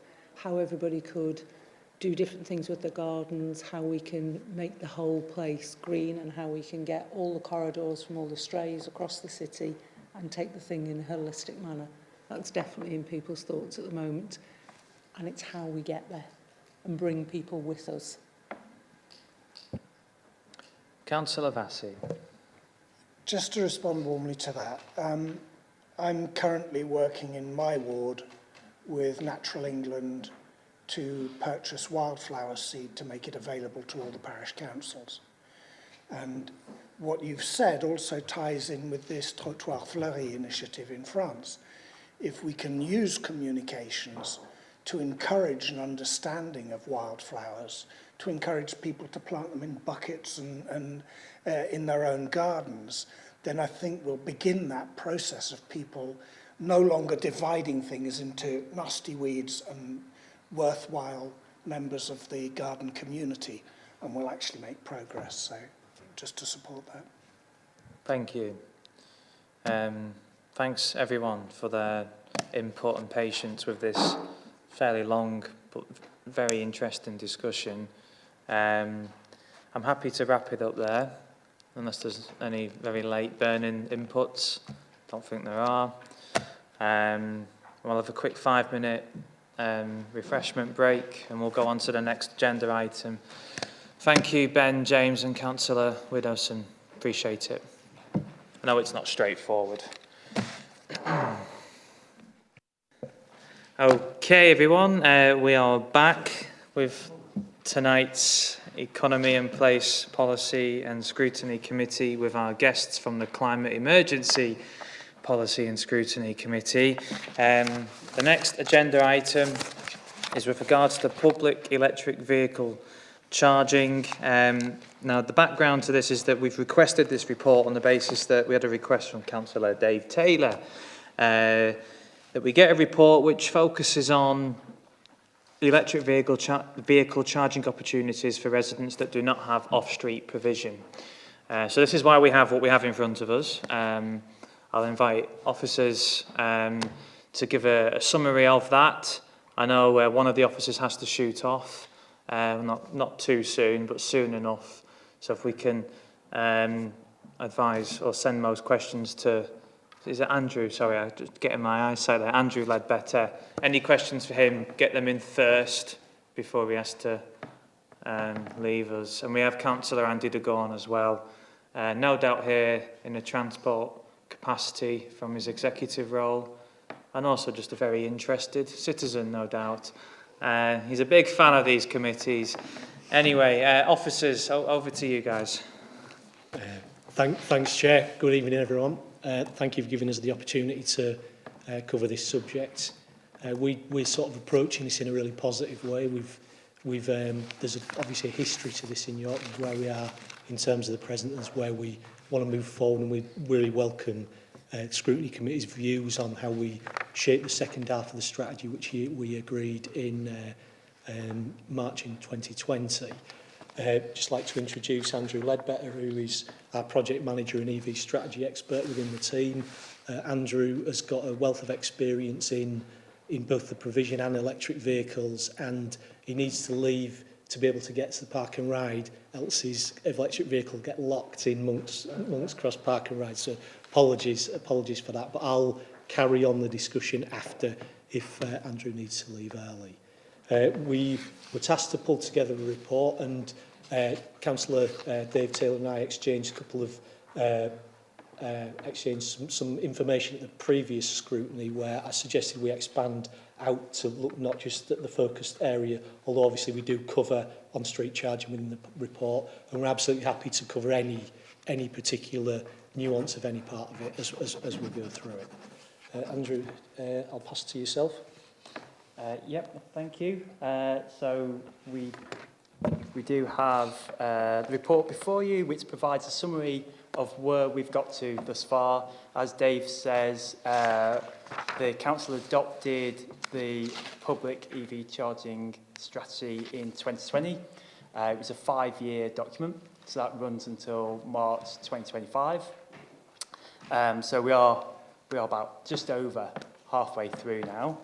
The report sets out the delivery to date across a range of infrastructure, and also there were a number of questions that committee were particularly interested in.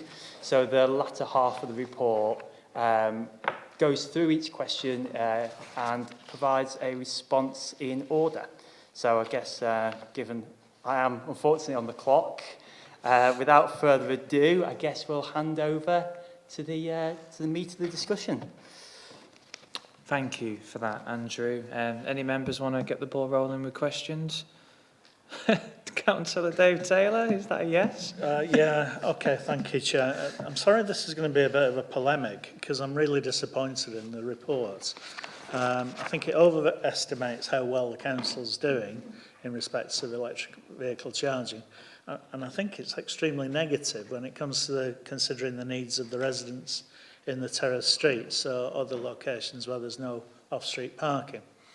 The hyperhubs are certainly to be commended. They're a valuable part of our strategy, and I support the provision of more of them, perhaps at the multi-storey car park at St George's Field in the future as a future location. However, the hyperhubs, I think they primarily serve the visitor to York rather than the resident. I'm not saying that visitor parking and EV charging isn't important for them, and I'm certainly not one of those people who claims the council only works for the benefit of tourists, but I think in this instance there is some truth in that allegation. You claim in paragraph 33 that 72% of all charging sessions took place at the 2 hyperhub sites. Presumably, in that statistic, you're not including charging sessions which took place at the owner's own home. No. So it's a fallacy to claim that there is a clear preference for rapid charging in general. The residents using the hyperhubs might be using them because they don't have any choice. They have no charging facility at home. It would be similar to making the claim that people have a preference to deposit glass bottles in bottle banks if there is no roadside collection of glass. Now, while York might have been one of the early pioneers of public charging back in 2013, I would say it's fallen behind other authorities as time has gone on. And I've been looking at comparative data from the Department for Transport. This is back in October 2019. That says the City of York only has 12.8 charging devices per 100 vehicles, which puts us only 79th in a list of 343 authorities. So we're in the top 79. It hardly makes York a forerunner in the way that the report portrays. Being in the leading 79 authorities is not the leading position which many members would want to see. Now, if I can just turn to the issue of EV charging in the terrace streets, I think the report makes a series of negative and obstructive and unhelpful statements in the paragraphs 20 to 24. Paragraph 21 states that the council does not permit charging cables to cross highway land. This is a key point. But other councils do this, and they advise their residents. I can show you photographs of the Hampshire pilot, for instance, which advises motorists that their car must be on the same side of the road as the charger and that cable protectors must cover the entire footpath. But they'd permit that. York is just being obstructive. Paragraph 23 is a complete falsehood. It is possible to provide public charging infrastructure on terrace streets, and other more forward-thinking councils are doing this already. Paragraph 24 throws up a variety of reasons why street lamp charging cannot be undertaken, saying it's not an option, but other councils do this. Ubitricity has been doing it in London since 2020. Westminster has 300 chargers in lampposts. Ubitricity is planning 300 in Liverpool. There have been 200 lamppost chargers in Brighton since the spring of 2020, and they're operated by EB Charging, which is part of Blink Charging, and they also operate in Oxford, Watford, and they're working with Leeds City Council. And furthermore, there's no discussion or investigation of new technologies such as wireless chargers, which might overcome some of the perceived problems that you allude to. So I fear that York is falling behind. I don't think our strategy is fit for purpose. And I've downloaded some government documents as well, which I won't read out, but we can come back to them if you wish. But one is taking charge, the electric vehicle infrastructure strategy, and another one is from the Competition Markets Authority report, building a comprehensive and competitive electric vehicle charging sector which works for all drivers, and that was from last year. So I don't think we're going to meet the government's ambitions on providing EV charging in the public sphere, particularly in our terrace streets, and that's not going to satisfy our residents either. So I'm sorry it's a huge polemic, but I wasn't very happy with the report, Andrew.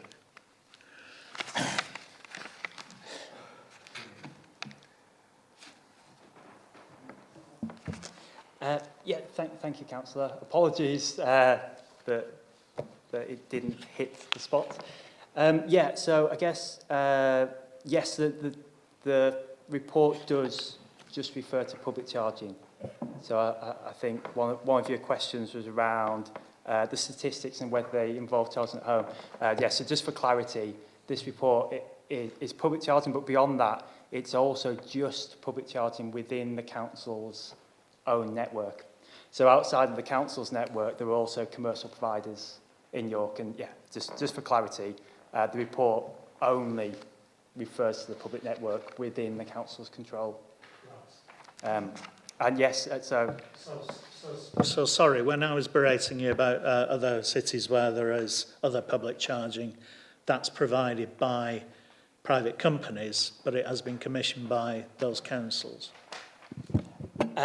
Yeah, so in further, that was just specifically relating to the question around whether the statistics included home charge. Yeah, I understand. So yeah, in terms of on-street provision, yes, there are a number of local authorities engaged in on-street provision, and generally that will be on a concession basis. It's rare for those providers to be entirely commercial. It will generally be a concession contract from the local authority. I think what we've done to date, so the 2020 strategy, which runs until 2025, we engaged with Energy Saving Trust. So they were our expert independent body that we worked with. The strategy has been picked up by Energy Saving Trust and is used as an exemplar with other local authorities. We've also been contacted by a number of local authorities that have the specific geography that York does in terms of particularly Terrace Street within a central area and then a historic city as well.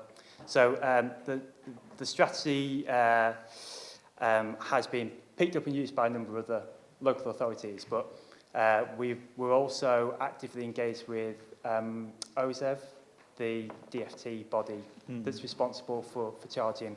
We sit on a number of working groups with them. What we've kind of found by liaising with other local authorities that are working in this field is that the shared view of that group is that any charging on street in a terraced area should be public provision, which is what we've kind of stated within the report. So then the question is, what types of public provision are most appropriate for those terrace street areas?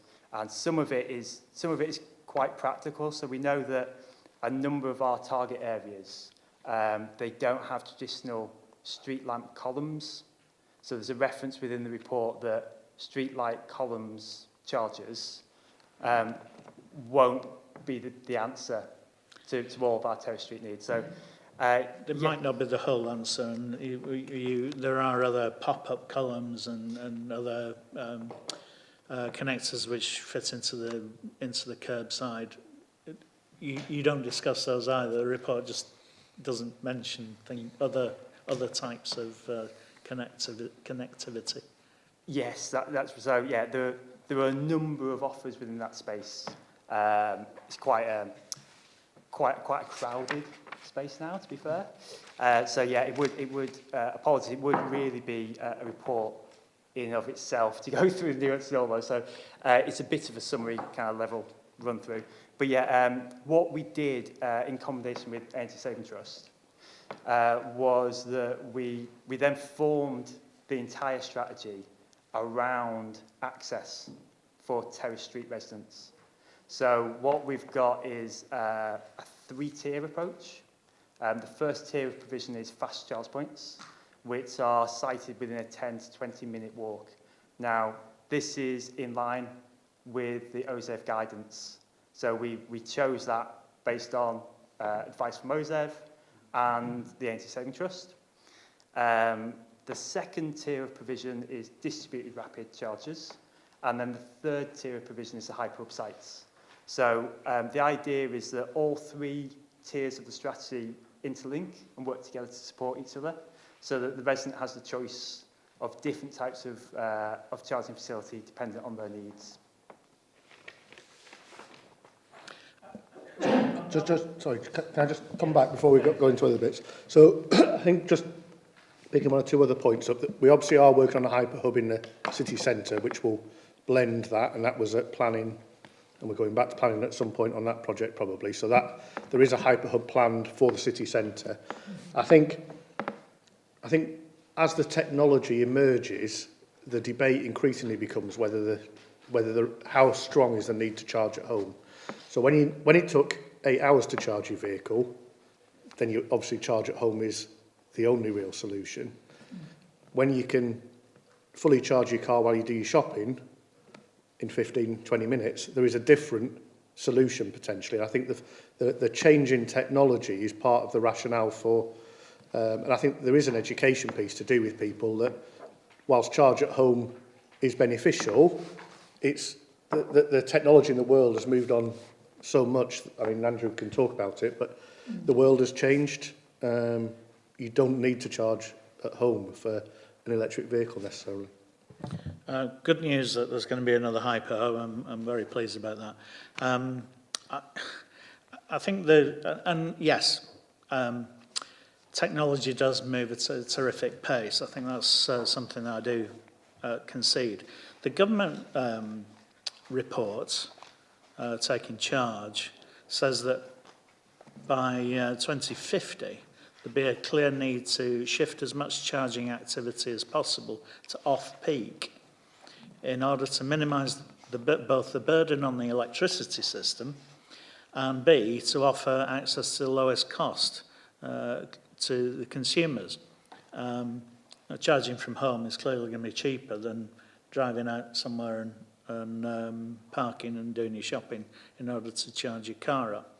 And also the Competition and Markets Authority report from last year says that between now and 2030, there will need to be a significant scaling up of on-street charging to help with the transition to EVs for those who cannot charge at home due to the lack of on-street parking.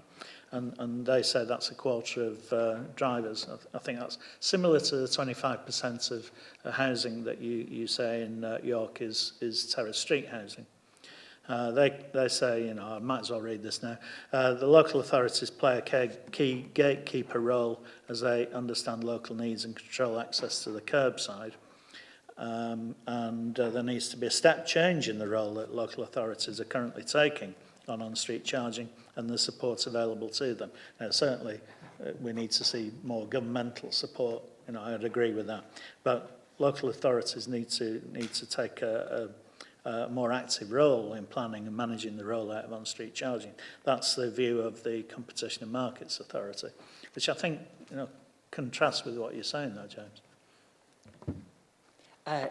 Yes, thank you, Councillor. That's actually a really good opportunity, I guess, to provide a bit of clarification and context around some of the terminology. On-street is used as shorthand for a residential offer of a fast charge point. So we were involved in a working group with OZEV 4 or 5 years ago, where we managed to change the boundaries of the funding that was available at the time. It initially started as genuinely on street.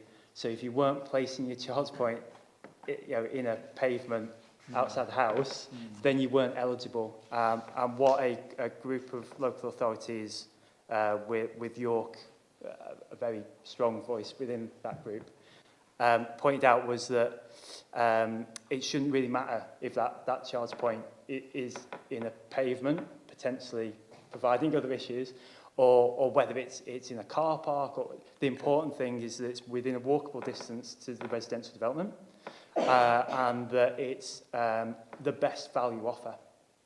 So when in documents we get the references to on-street, it's shorthand for a fast charge point within a walkable distance, which is what our strategy delivers. Okay, so not just home charging, which is what I was referring to. No, it's much broader than that. And then I think also really interesting points around the need to shift charging to off-peak.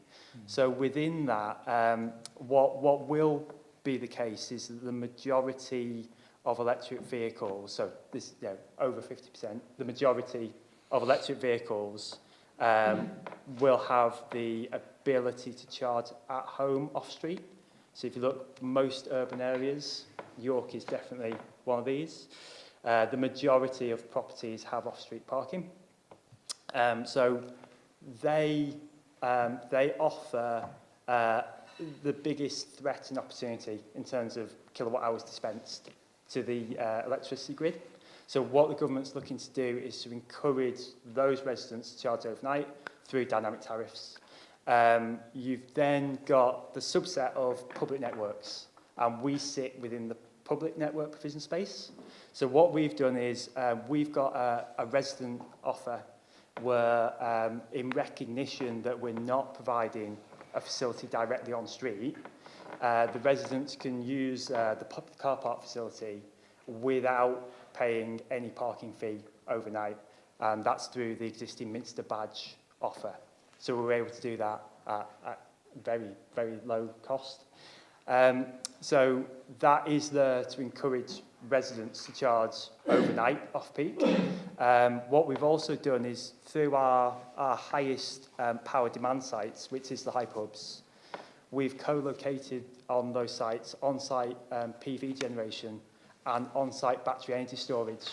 And part of the two rationales to that, one was in recognition that they are quite big point sources of electricity use.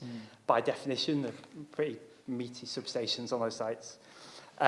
So part of it was to reduce peak load on it.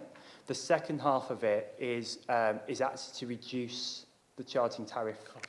And that's one of the key elements within our own and operate model, is that we as a local authority have the ability to set the tariff on our network, whereas obviously where a council has a relationship with a commercial provider, they don't have that same relationship. So we've within our thought process, although public charging is a smaller part of that overall conversation about how you shift demand to overnight, we have built mechanisms into our provision to take that into account. I do appreciate the energy generation. I think that's an important point. I think there is still a problem with saying that somebody would have to drive, park their car in a car park and then walk home for 10 minutes and then go and pick it up in the morning, 10 minutes, in the pouring rain, etc., etc. Anyway, I've berated you for long enough. I think I'll let the Chair pass it on to somebody else. Nice one, Councillor Taylor. I've got Councillor Vassey, then Councillor Kilbane. Thank you, Chair. Well, I hope I'll be able to offer you a solution, Councillor Taylor. Reading this report, a number of things struck me. And I should say, first of all, I've been speaking with OZEV, the Office for Zero Emission Vehicles, and Innovate UK, and I've heard very good things about you, Andrew. And I've been trying to inform myself the past month where we are with all of this. And my starting point is we've adopted a climate change strategy that accepts that we're going to have to reduce transport emissions by over 70% in the next decade. My second thing is then to look at the current situation. We've got, if I've understood this report correctly, 111 rapid and ultra and fast charging points. And at the moment, we're charging 123 vehicles a day. I don't know how many cars there are in York, but I suppose it's probably in excess of 60,000, maybe considerably more than that. So we're charging 123 cars a day. We don't know whether those cars are actually York residents or not. We have no figures. At a cost of over £2 million. We hear that time is important, and that the faster the chargers get, the more people want to use them. As an electric car user, that doesn't tally with my experience at all. I like the convenience, because I can, of charging my car at home. That's what I like to do. I don't want to drive for 20 minutes to go and charge the thing. My concern with everything I'm seeing in York is that we're very good at the high tech, but we're not good at the low tech. And I've found in the past week a solution that gobsmacked me. I just felt really stupid when I saw it. I'm going to pass it round. This is a way of charging a vehicle in a home on a terrace street for 35 quid for the cost of the equipment. I recognise that the council has a part to play in making this possible. But what I'm showing you, and we should get one to officers to see as well, is this is called the Gully project. It's just one of a number of systems that basically introduce a gully into the pavement so that the electric cable can just be pressed into the pavement. There's no more trip hazard. And suddenly, in terrace streets, you can charge your car outside your home. Well, what are the obstacles to that? Obviously, the council appears to be one. This is an Oxford council has trialled this. It's been so successful, I understand they've just been granted £160,000 to roll it out further. The problems with it are obviously you've got to be able to park outside your house. But if your car goes 200 miles before it needs charging, and if 75% of all car journeys are less than 50 miles, it should be possible to get in front of your house once every 4 days. And what they've learnt in Oxford is, in their trial, and I'm sure, Andrew, you're aware of all of this, in the trial in Oxford, they've learnt that actually neighbours are very good at talking to each other and just saying, I want to charge my car, do you mind if we swap? And people say, yes, of course, because actually most people get it. Climate change is serious. We need to shift. So I look at that and I just see 35 quid's worth of hardware to bury a cable in the pavement that then you can just run your car cable from your front door to your car, and then when you've finished, pull it back up. The same security applies as it does anywhere else. The car's locked, the charging's locked, there's not going to be thefts. And my point is this, ultimately. I believe we can't put all our eggs in one basket. We can't say, this is what we're doing till 2025 and then we'll look again. We've got 10 years to reduce carbon emissions from transport by over 70%. So please, let us try multiple ways of making progress on this. Let's grab the best that we get from other cities.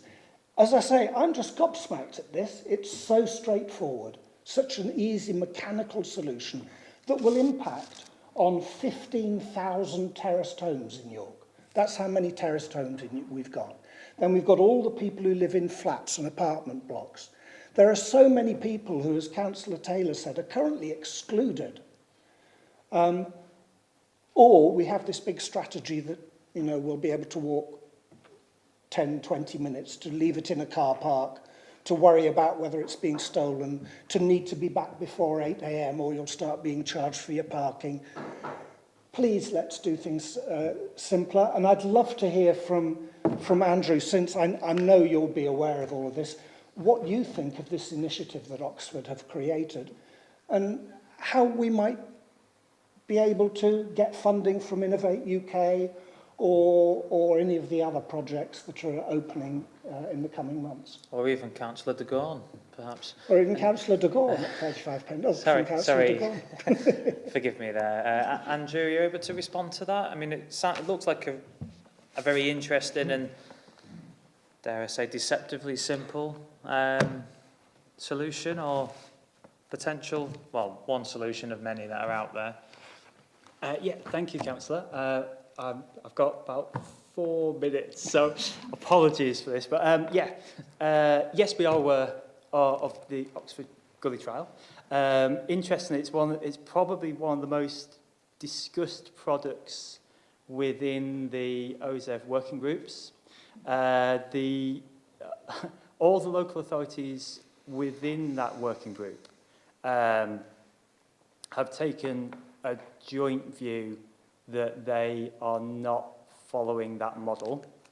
So one of the reasons for this is that one of the strange nuances of the EV market, if you have a private charge point, so that charge point is connected to the electrical system of the individual house, there is a difference in one of the modes of failure between that system and having a public system where all the charge points down the road will ultimately be connected to one point at the other end. So what your basic difference is, if you run public infrastructure down the street, it's powered off discrete power points, which will generally be one. Whereas if you run from the residential property, each property has a separate connection out to the street. There's a failure mode with that where you can have a live circuit between 2 adjoining properties. So the requirement, if you have a home charge point, I guess a little bit of context to this, the government has supported home charge points with grants. They've pretty much taken that grant away, apart from very particular circumstances now. But one of the standing requirements of that grant was always that you had to have off-street parking. So you could never access that grant if you didn't have off-street parking. And part of the reason for that was that reputable installers will not install a charge point from a household supply that can leave the boundary of that property, because it's their responsibility to make sure that the connection to the vehicle is set distances from any conductive material. Now, as soon as you run out onto the street, they lose that control. So one of the concerns that a group of local authorities have is we're not clear how this product meets the current electrical regulations, and we haven't been able to get any clarity on that point. The kind of additional points to it are that it does, when used correctly, mitigate trip hazard in the footway itself, but our concern is the footway and the actual roadway. So if you consider the cable that's run from curb edge into the roadway, if, for instance, that resident hasn't been able to park directly next to that gully one evening and they're a bit further down the road, the aftermarket length of cables that you can buy is quite impressive, and it allows you to run a cable a significant distance from that curb edge down the highway. So one of the issues that we're looking for more clarity on with any of the on-street products is if you particularly have any visual impairment, there's a significant challenge to having cables appear and disappear along a street from day to day. So if you're going to cross the road at curbside, you wouldn't know whether the cable is there one day, whether it's been tucked under the car the next day, whether it's moved during the night. So there's a basket of concerns that a group of local authorities have with this. I think the other pertinent point is that Oxford Council have commercialised this product. So I think that's important to understand in some of the information that's available in the public domain, is Oxford are looking to sell this product to other local authorities. We have engaged on an individual level with the officers, and the information that isn't in the public domain reinforces some of the concerns that we had around the fact that for this system to be used safely even in the footway context, it's wholly reliant on the customer. That there's nothing within this product that aids the customer to use it as intended. So if the customer hasn't used it exactly as intended, what you have is the cable can still impede into the footway. And I think one of our questions to Oxford was, is there a difference between a small trial and maybe if you rolled that out, and do they foresee any instances or any differences between having a trial group of residents and rolling out? And one of the feedbacks that we had was, even within the trial group, they had experienced some issues. And these were people who'd obviously been heavily coached on a one-to-one basis to use the facilities.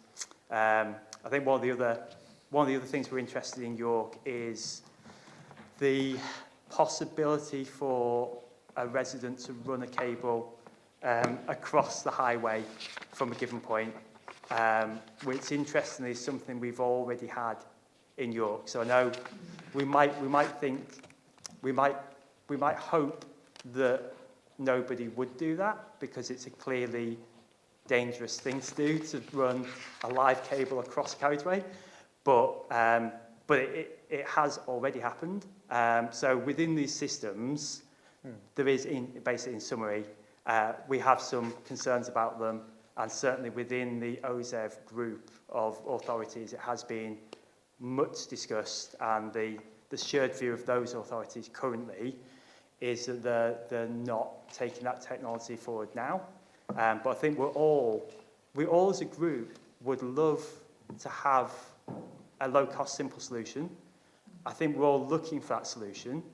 I think we're all very keen to follow the ongoing public trials and make sure that when we do adopt something in York, it's safe, it's appropriate, it can be rolled out at scale, and it's a good answer for York. So we're very much keeping a watching brief on the large number of trials that are ongoing.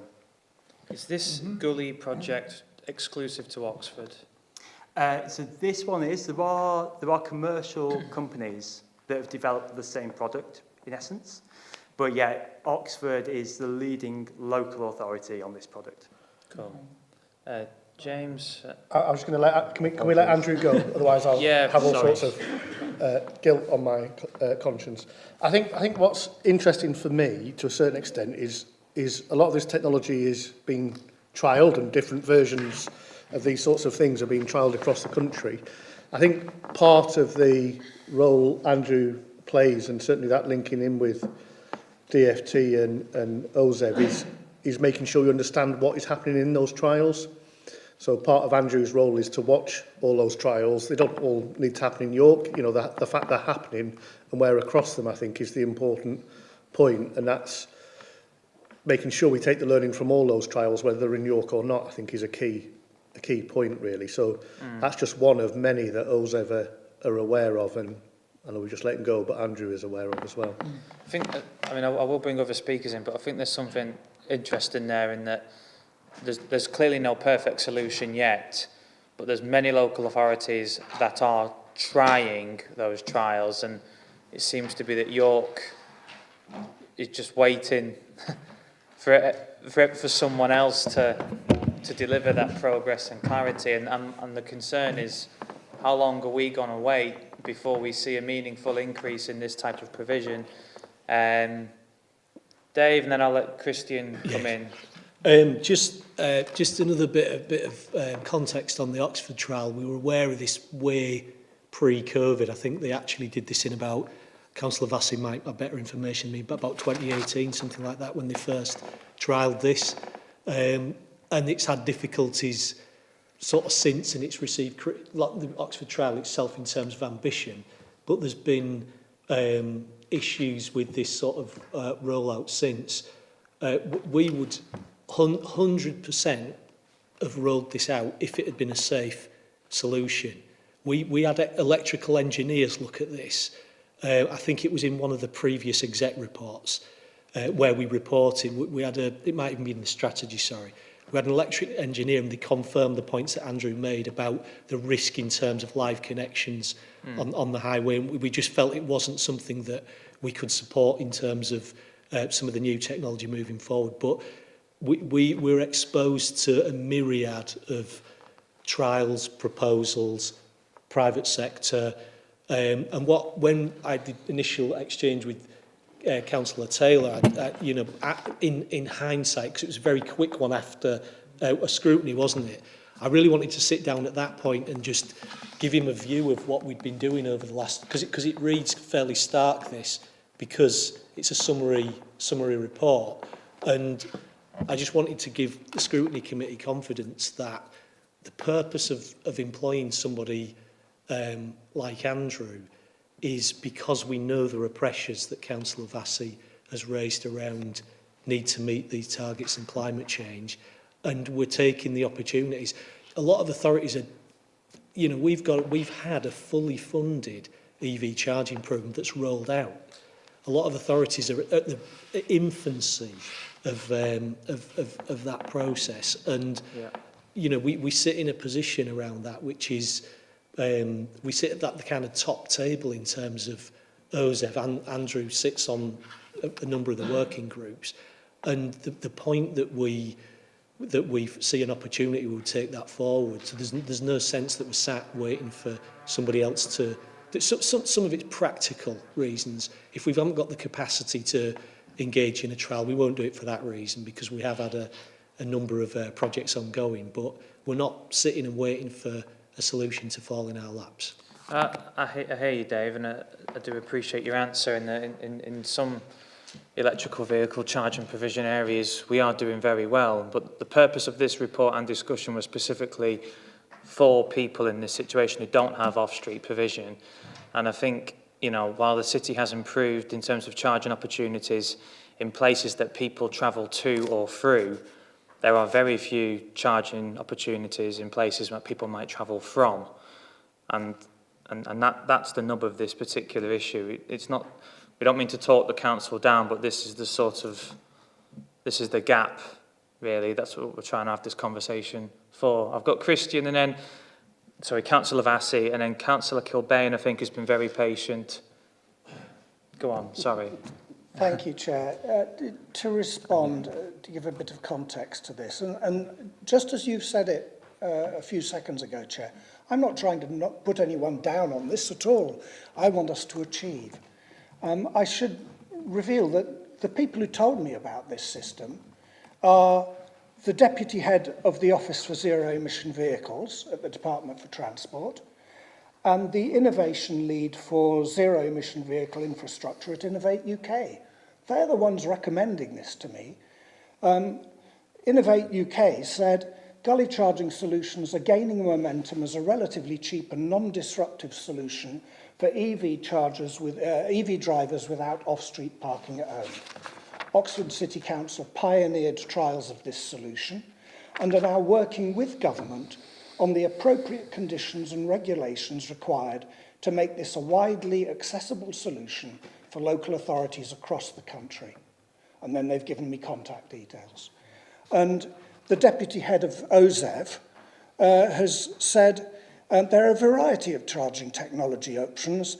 They include lamppost and bollard chargers, gullies, which allow residents to use their own private charge points without running cables across the pavement, charge points in local car parks close to residential areas, and rapid charge point hubs. All of these options are expected to be eligible for funding under the new levy scheme, LEVI scheme. So it's not seen as something quirky that doesn't work by OZEV or by Innovate UK. On the contrary, they're saying this is eligible for funding. this is now being discussed with government to make it a widely accessible solution. And let's also note that Oxford Council developed this with the Energy Savings Trust in consultation with them. And then the last point I'd make is that we've heard that live wires on the highway are dangerous and that that's why we can't do this. All those systems that run cables from lampposts also use wires that go from a lamppost to the back of a car. I worry that we're in a mindset that instead of looking for solutions to help us meet what I think all of us around the table agree is the biggest challenge of our age, the defining challenge for our age, instead of addressing that, we're treading tentatively and imagining why this and that can't happen and putting all our eggs into huge high-tech solutions because somehow that makes more sense to a local authority than putting power to residents. And the last thing I should have said this at the start. One thing I noted from this report, which surprised me and saddened me, was that there was no indication that the council has actually consulted with residents in those streets that don't have off-street parking. I heard that we'd talked to the Energy Savings Trust.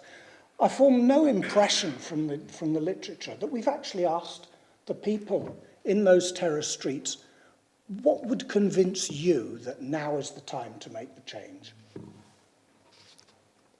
Thank you. Councillor Vassy.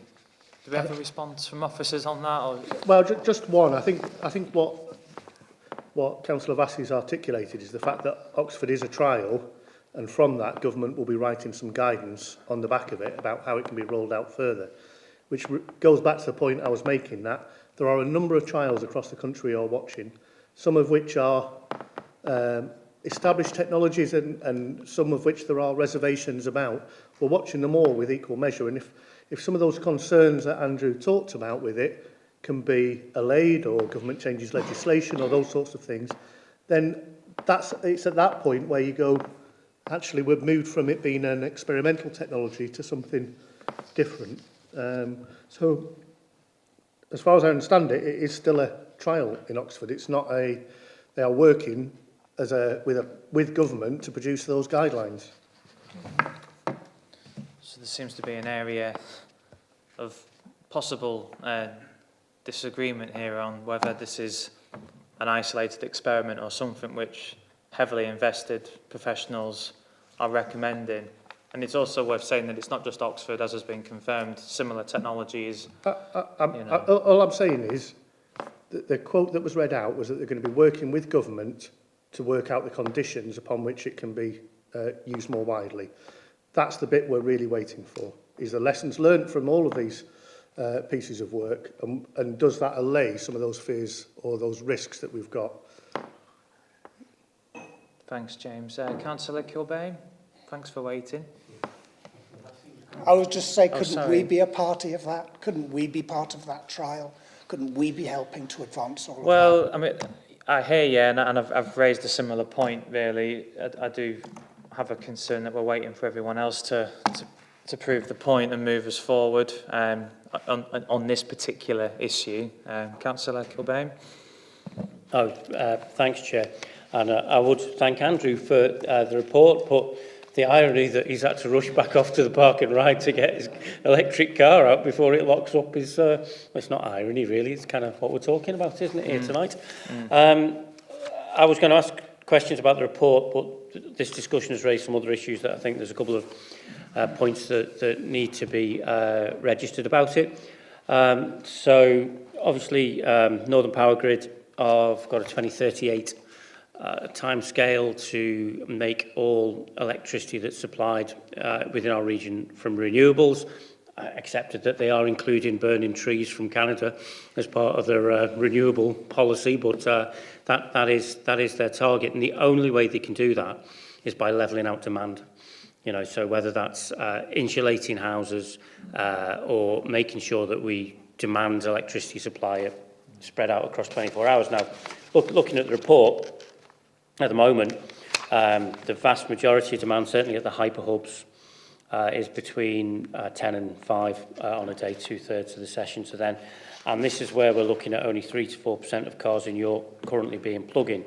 So as that moves up, we might get hydrogen vehicles, I don't know, but as diesel vehicles are on the way out, petrol vehicles are going to go, that demand is going to increase significantly. And the only way that you can smooth it out is to have trickle charging overnight. If we continue to build infrastructure that relies upon daytime rapid charging, as we scale this up, we're going to struggle to help Northern Power Grid even out the demand. So I just sort of wanted to, I think this has been talked about. I just wanted to register that that's an important point in achieving our climate goals. But it's also obviously it has an element of social justice to this as well. People with drives tend to be wealthier people, and that means that people that live in places with no off-street parking are being left behind by this. And if you look at the map that you've included with the report, you can certainly see large parts of York where there are areas of significant terraced housing. South Bank, the ward that I cover, is one of them, and up into Clifton as well. And if you map that over to where we find the fast charge points and the rapid points, then clearly they're sort of missing in those areas. So South Bank itself, I would struggle to see people leaving their car in South Bank in a Nunnery Lane car park or Bishy Road car park if they could get on it to charge and then going back. I just don't think that's going to offer a solution. However, there might be a little hint as to what we're going to do, but it's a bit vague.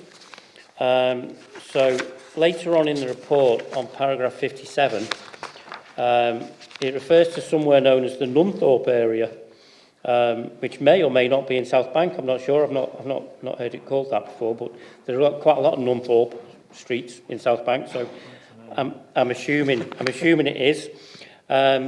And it's saying that we're going to develop an on-street design that meets criteria on nearby non-residential setting. Whereabouts is that nearby non-residential setting? I think it's part of terrace development, I think. But we need to confirm with Andrew. Sorry. So we're looking at a public rapid charging point on the Terry's development. Terry's car park.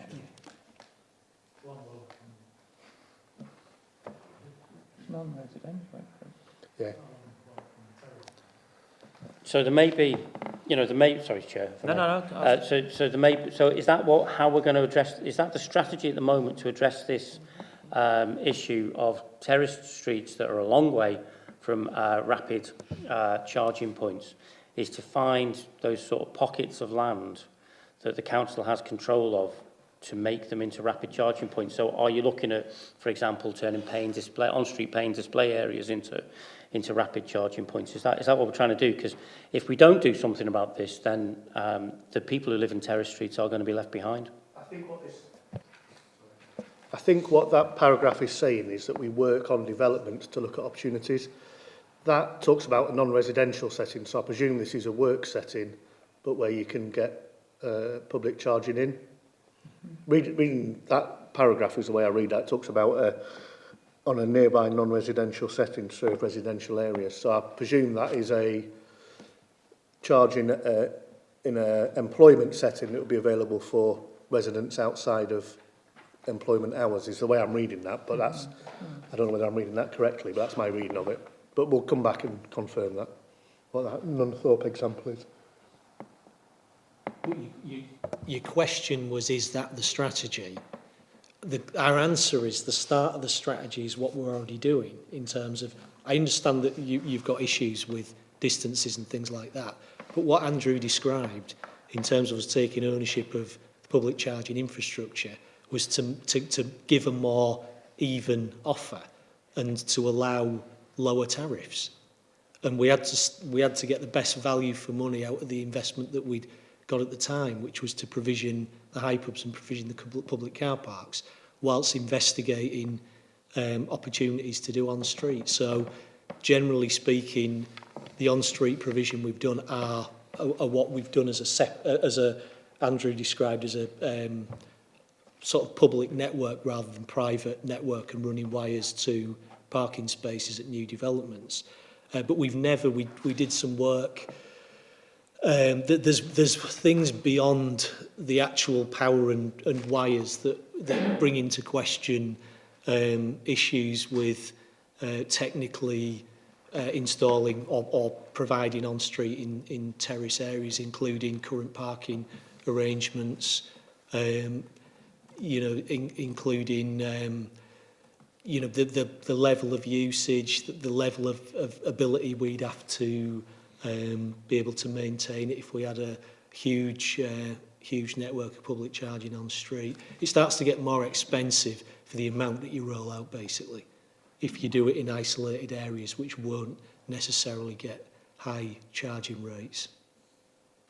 I think, if I may, Chair, the specific part of the strategy I was asking about was, what is the strategy for terraced areas? And I think, it's worth reminding this committee that the reason that we're here tonight is that there is a feeling through the entire strategy of the council that the areas with no off-street parking, so predominantly the terraced areas, have been left behind by the current strategy because they may be difficult to do, but the time and effort and thought doesn't seem to have gone in them from the outset. It seems to have gone to the hyper hubs and the big showy things on the outside of town, where actually what people need is somewhere where they can trickle charge their car overnight.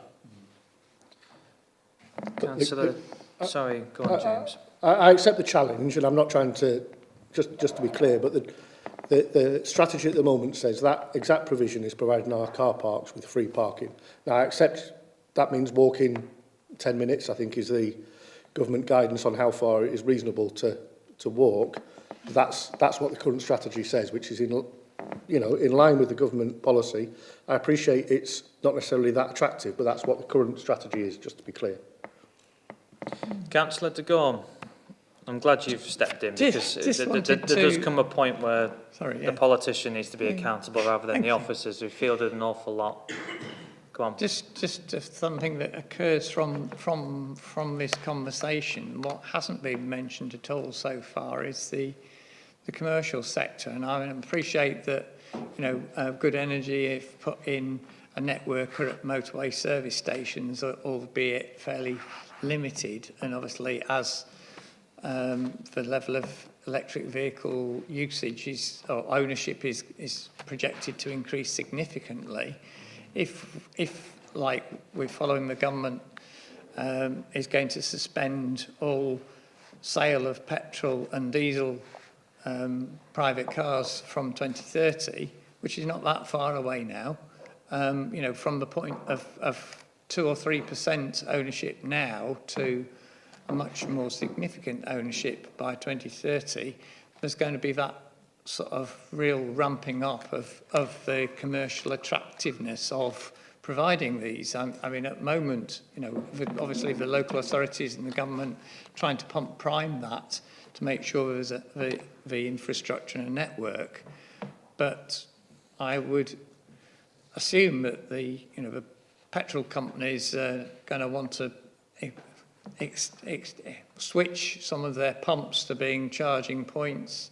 The private sector, whether it's a hotel, hotels will want to be able to provide charging for their customers, all that sort of thing. We need to be linking in with that, anticipating where that's going, and accepting that at the moment, as local authority, we're effectively trying to pump prime that process. But in 5 or 6 years' time, we're not going to be the only provider of charge points. Accepting, obviously, a lot of people who've got off-street parking of their own, they will have that facility. But then for terraced streets, then there may be other much more simple options, including the options that have been referred to about it being a quick process that doesn't have to take place overnight to complement what we've already set in place. Yeah, I think the key word in your contribution there was may, in terms of being more options. There may be more options, but there's a risk in waiting for the people. Unless we're going to unless we're going to abolish capitalism, it's pretty certain that as the car manufacturers increase sales of EV, then there will be a market for additional charging provision for all these people that, you know, currently have that dilemma about ready access to charge their cars outside their house, which they don't have at the moment. I think we need to try and keep this discussion relatively serious. You know, quips about abolishing capitalism are just a bit ridiculous, really. But we're establishing that the current strategy has a sort of gap or underserved area. We've established that there is disagreement on whether we should just be waiting on everybody else to make the case before we step up to the plate. I think they're fairly straightforward issues of focus, really. Dave Taylor, you've been patient again. Thank you, Chair. Several unrelated things. Firstly, I'm sorry we lost Andrew before the end of the meeting, as he clearly does know what he's talking about, even though I disagree with him quite strongly. It's a great shame we have a park and ride that closes at 8 o'clock. It's quite unhelpful to a lot of people. It's on the list of that's great. BSIP improvements. Good news. Andy, you mentioned hotels. Hotels are already doing this, but again, you know, that serves the visitor community, not the resident community. Christian, you discovered this wonderful piece of apparatus, but it's not the only gully charger, and I'm sure Andrew is aware of other gully chargers. There's one that I discovered on the internet just last night called a green mole, which burrows its way under the pavement to provide a similar service. The Oxford one might be the best one, but I do understand that Oxford has some skin in the game if they've invested in it. Now, here's my challenge. I'm concerned that if we don't do anything to serve the residents in the terrace streets, two things will happen. A, they won't buy electric vehicles, which is clearly the case, that people are just waiting. If they can afford them, they're just waiting because they can't plug them in. But if they do buy them, they will run cables across the pavement. That's what they're going to do. Nobody's going to walk 10 minutes in the rain to some car park where they can plug their vehicle in overnight and then go and collect it in the morning. They're going to run cables across the pavement. Now, what we've said so far, Dave, James, is that City of York Council won't permit that to happen.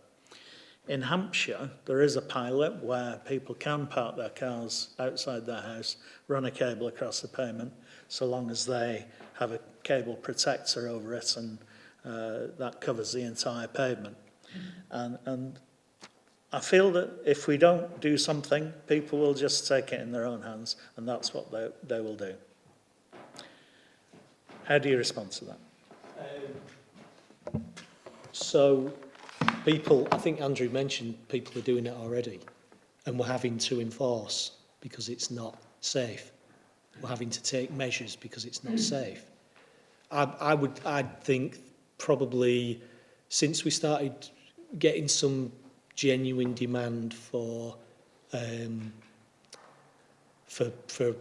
terraced-based on-street charging, I think there's probably been one example where the resident at the end of it hasn't been satisfied with the options that we've provided for them, or that we've given in terms of what we can do. I think there's a key thing that's just a bit lost in here. The fact Andrew raised it, but I'm happy to get him to clarify by email about the fact that the energy companies won't provision the leads either. So it's not just about us not letting residents run a wire across the curb. It's about the fact that the energy companies won't allow somebody to run from their private connection out to a vehicle. Every example that or the two examples that we've raised today are both trials, and that's the purpose of running the trial, to explore. But so are you aware of the Hampshire trial where the council is permitting residents to run a cable, albeit under a protective cable protector? Mm-hmm. And would we not consider that something that we could do? Well, I think we'd want to watch the outcomes of those pilots. The purpose of a pilot is so that everyone learns from the pilot. The purpose isn't to run a pilot in everywhere, because then it's not a pilot. The purpose of a pilot is to run discrete trials of things, test them, learn the lessons, either decide whether it's a go or not, refine the guidance, and both the examples we talked about are doing exactly that. They are pilots where government is, through OZEV, are looking at those pilots going, does this work? What are the problems with it? If I may on that, this approach to pilots and whether we do the pilots ourselves or let others do it and learn from them, it's not stopping us with weed control. You know, countless other local authorities have done the whole 2 sprays, 3 sprays, 1 spray thing, and now we're doing it ourselves. Just feels like an inconsistency, given that we spent a lot of time talking about that earlier on tonight. I think the context is quite different. I don't think the pilots are testing, you know, we could point you to other local authorities that only do 2 and say, do you want to move to that on its entirety now? And that's what we discussed with Scrutiny previously, and indeed the exec member in public previously, was do you want to do that en masse? And as in evidence, people don't. I think the pilot here is about the technology, not about the application. I see it differently, but we'll have a back and forth otherwise. Can I just Dave come back Taylor and then Ed Pearson. Can I just come back and say that the Hampshire pilot about running a cable across the pavement is not really about technology, it's just about a council permitting residents to do that with guidance so that it is safe. But there will be a lessons learned paper at the end of it, is my understanding. Okay, right, so I've got Councillor Pearson, then Councillor Vassey, then Councillor Kilbane, and then we'll wrap this up. Oh, and then Councillor Cuthbertson, and then we'll wrap it up. Yeah. Councillor Pearson, sorry. Thanks, Chair. Yeah, the discussion that's having here around charging in terrace streets. My own, so I have a transport planning background. My own concern, I get the point about terrace streets can tend to be more deprived areas, so therefore perhaps people are being left behind. They also tend to be some of the places that are most walkable because they were built at a time when no one had cars and the streets aren't necessarily designed for cars. So I have a sort of moral dilemma is that these streets weren't designed for cars. Should we actually be encouraging car use in general? I know encouraging electric car use is better than encouraging diesel or petrol car use. It brings around a whole sort of interesting set of dilemmas, but it comes back to that point around walkable neighbourhoods. And actually, if we had effort in terms of trials and things, if we had more effort perhaps towards looking at which amenities are missing from our communities, that would be more walkable, that then mean that you don't even need a car, let alone an electric car, such that we can reduce car use and reduce the emissions from building the car in the first place. Rather big point there. I just wondered if there's any thoughts around walkable neighbourhoods. Sounds like one for the politician. Yeah, I'm very pleased you say that, to be honest, because in terms of our climate change strategy that was referred to earlier on, you know, it's been estimated we need 70% reduction in emissions from transport, and some of that can come from converting our vehicles over to EV, but all the issues about energy demand and pollution and, well, more specifically congestion are not solved at all by just switching from a petrol-driven car to an electric car. It's still a car taking up space on our congested roads. And in terms of a transport strategy, as you said, the neighbourhoods that weren't designed for the car in the first place, they were designed for horse and cart, they, in the last 30 years, I mean, you know, maybe I'm showing my age, but young people 30 years ago were expected to be able to play on the street. You can't play on the street now. You're going to damage somebody's car if you do that. You know, but in terms of a transport strategy that's reducing our emissions, we need to switch to the active travel particularly for people who live close to the facilities where it's more easier to get them to do that switch. If they need a vehicle, then we want to promote car sharing, car clubs, you know, other means of using car as and when they need it, but having better public transport services and facilities. We've got all the working from home, home deliveries, all those types of things. So we need, I mean, it has been estimated that we need at least 20% reduction in the level of car travel by 2030, as well as that switching everybody to using, or everybody who's still using a car to be driving electric vehicles.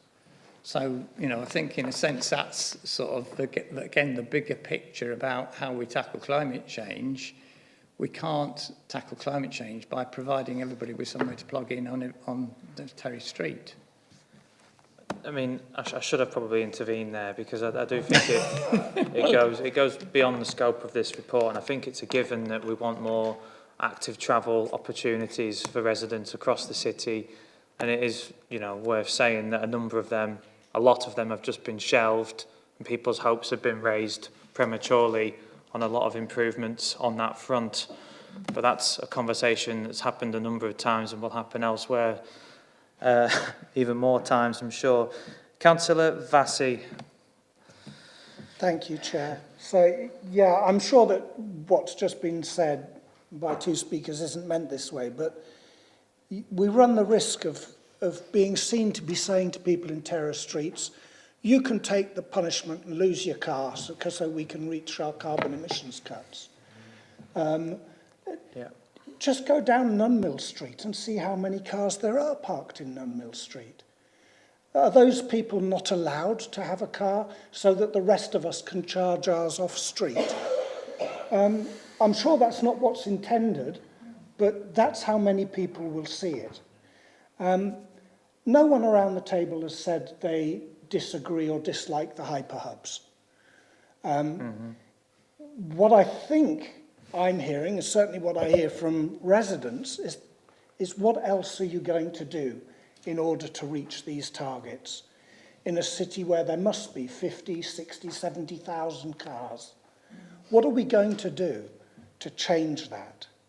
Are we just going to spend another 2 million to get another 150 cars charging when they come shopping? Are we just going to sit back and watch other cities doing things and say, well, they're doing all the trials, we'll get there when they've got something that everyone likes? We either shape history or we get steamrolled by it. And I think we need to be at the front. We need to be playing our part.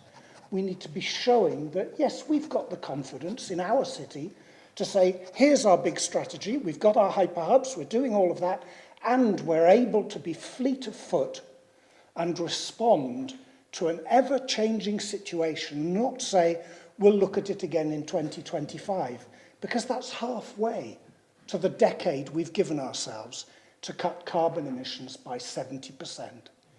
And we must all remember that in the past 20 years, our local transport plans have managed to reduce carbon emissions in this city by 0%. This challenge is enormous. It's absolutely huge. And I think just sitting here waiting for others to come up with solutions is the wrong thing to be saying now. We owe it to our generation, to all the generations before us, to show more gumption and more passion and more energy for advancing solutions. As I said before, I know I'm not allowed to advance You can put anything forward. recommendations, but there are two things that I would just suggest to Economy in Place. The first is, I wasn't contradicted when I said that I didn't think residents in terrace streets had been consulted. I think the very first thing that needs to happen is that those residents are consulted going forwards, that options are put in front of them. They're not just told, well, this is what we're doing, do you like it? But that we give them a more constructive and engaging process that they can be involved in and give us a clearer sense of what will make them make that shift. So the first thing is that we respectfully ask the executive member to look at considering a consultation of residents on terrace streets. And the second thing, personally, I think we should look to organise a trial of the gully service in whatever manifestation it is, to look at those simple methods that could encourage trickle charging by local residents in terrace streets, to see if that helps. Let's be part of seeing if that helps. That's it. Sorry, I'll shut up now. Don't apologise for a thing, Councillor Vassie. Councillor Cuthbertson. Very patient. Yeah, thank you. No, sorry, I hadn't quite gone to sleep. I had switched off, however.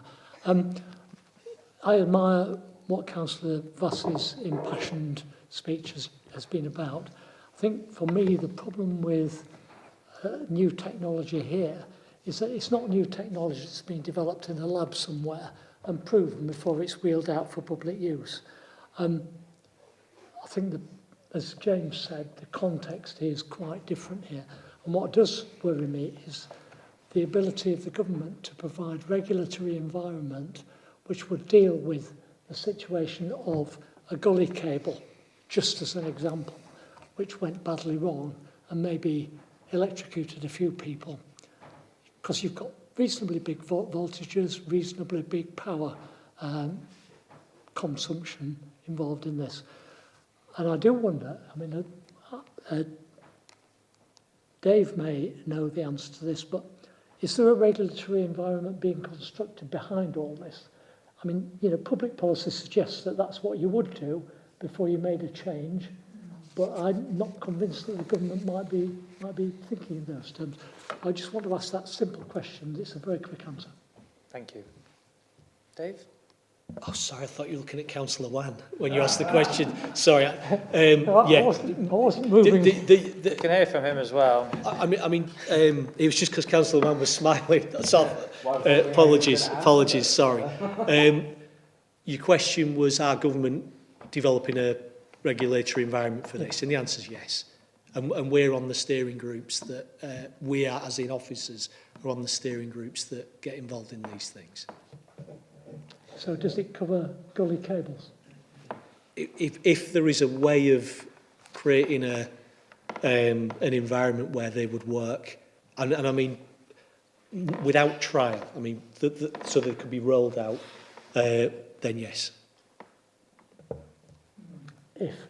So the answer is currently no.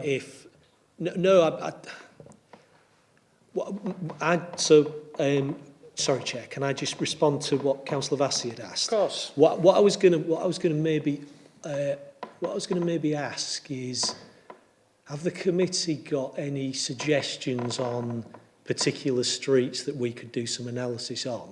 Because we've done some primary analysis on every terrace street. This was probably 2020 in terms of a desktop feasibility in terms of whether we could on-street charge. So I think from the committee, if there was maybe 2 or 3 streets that we could come forward that we could then work through, and then we could engage with central government bodies, whether that's Innovate UK or DFT or whatever, and we could maybe trial technology that hasn't been suggested or has, then I'd happily take that work forward. Given obviously resource constraints, we'll do it as soon as we practically can. But if the committee or via Councillor Vassie can come forward with, I'm absolutely happy and comfortable with exploring those options. Thank you. Councillor de Gorme. Yes, I mean, I think it would be helpful. I know, you know, we've had some views tonight about different approaches, but I think it would be helpful to understand the practicality of how the committee envisage a trial happening. Are we, I mean, like for the sake of argument, are we saying, is there a particular design of lamp column in the city that would be appropriate that you could have a plug-in to a street light? Is there a particular design? And then when you look at the terrace streets, some of them don't even have lighting columns. They're attached to the building or the corner. So is there a particular design that would work, and then if you're going to do a trial, you know, how many lighting columns are there on the street? Maybe 4.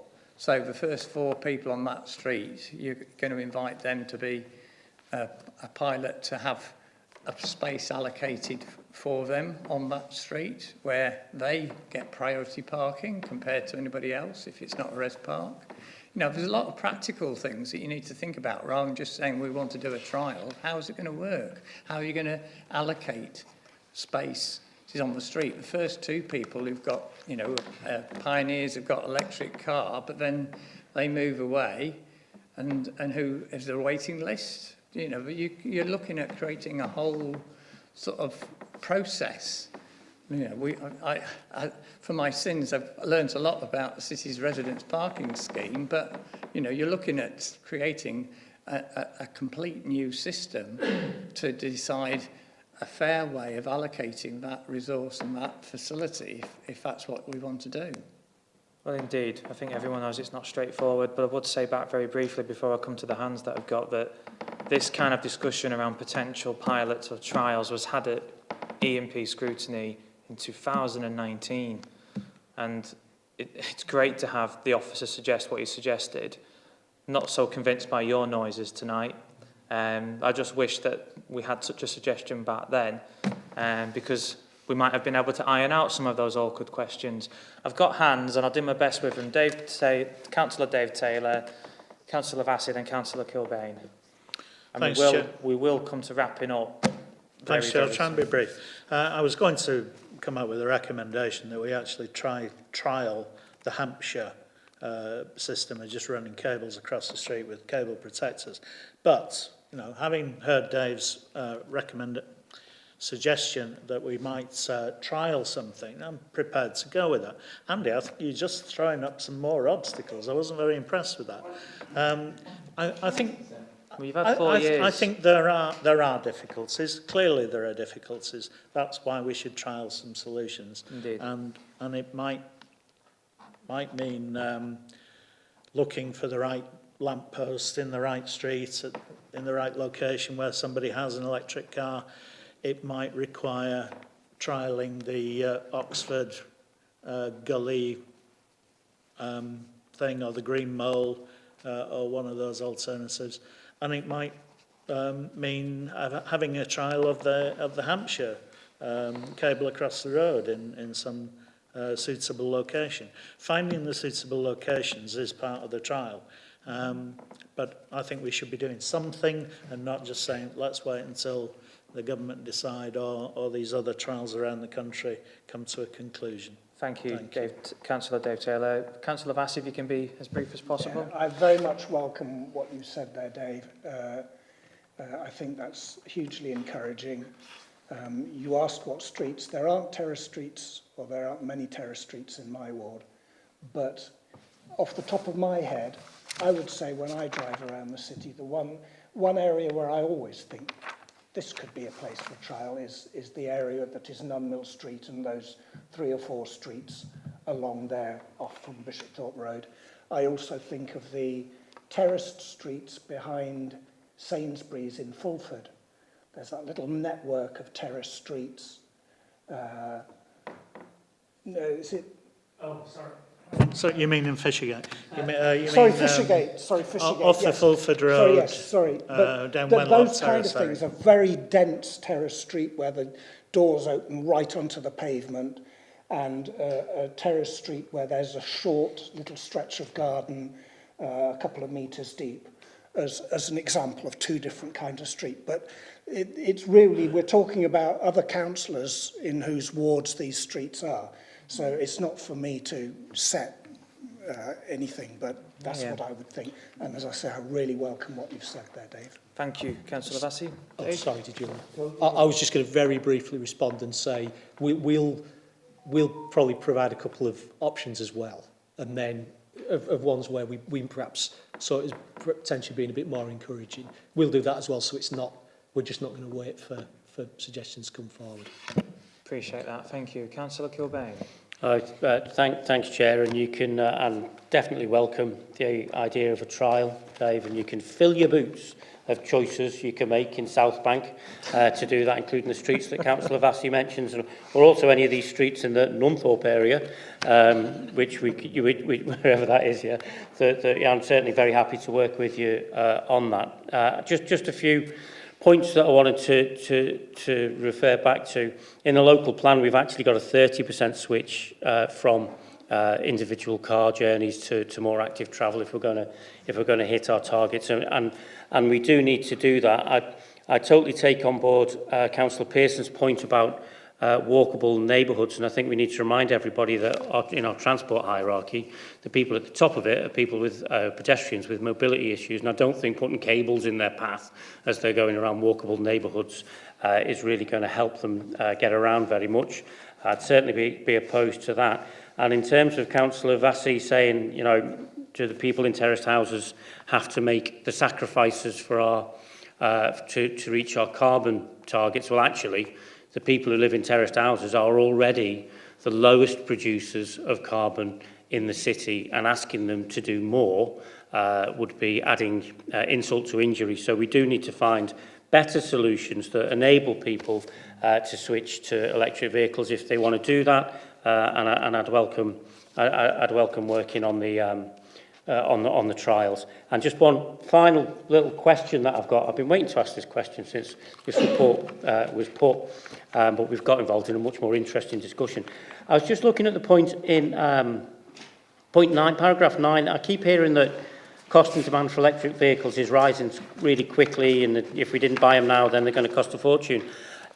All the digging that I can do on Auto Trader and things has shown that the price of electric vehicles peaked in October and is going down. So I'm just wondering where that stat comes from, what that information is based on.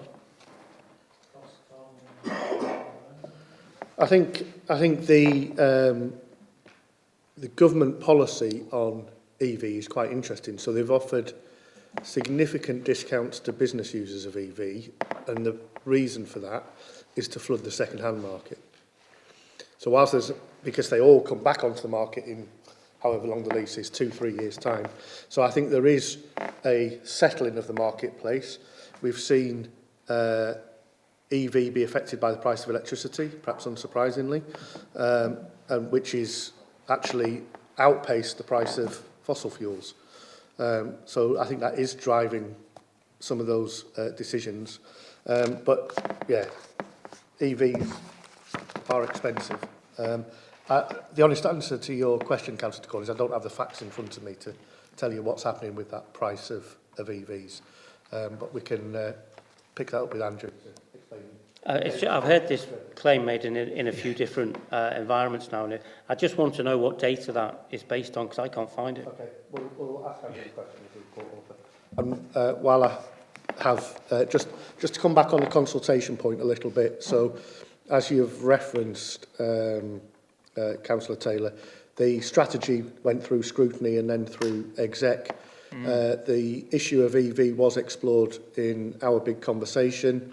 As some of the members will know, we sort of had a first draft of a transport strategy, which is going to exec in February, the follow-on of which will be another round of more detailed consultation about interventions, and I'm sure EV will be, you know, a key part of that ongoing consultation and looking at some of those issues that Councillor Vassie raises about the challenges in terrace streets.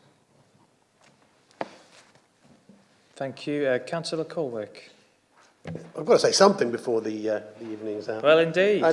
And just to hopefully clarify the point, although I may have got it wrong myself, but I assumed that Councillor Cobain was referring to paragraph 9 on page 80. And I took that to be, of course, immediately after paragraph 8, which is about such vehicles as electric waste vehicles. It was my understanding that it was the cost of such vehicles that was increasing rather than electric vehicles as a whole. Am I right in that? I certainly know the demand for commercial vehicles is significantly high at the moment. So as fleet operators move, the waiting time alone is significantly different to when we ordered, for instance. So if it would help for us to put that in context for both, so we can show past procurements versus recent procurements and vehicle prices, we can put together a bit of a briefing note on that for the committees. Thank you. Last one, Councillor Kilburn, and then we'll go on to recommendations. All right, on to recommendations. I think there's two sort of coming out of this, in my view. One has sort of been helpfully nudged from the officer. I think the first one around communication, or consultation, sorry, is a good one from Councillor Vassy. I note that James says that this might be coming through in any case. I guess it depends on what that looks like and how useful it is. And when would it be? And when. So, sorry, was that the consultation or was that the trial? Consultation, yeah. So go on. The consultation will, well, I don't want to prejudge anything that executive might decide, but on the 14th of Feb, they'll look at the transport strategy. The next round of that is consultation. There'll be some initial steering groups, I think, with key stakeholders to make sure that consultation is easily understood. So the consultation will follow on after that. But I expect the consultation on transport to take the next 6 months, 9 months in reality. It's not going to be a snapshot. It's going to be an iterative piece of engagement.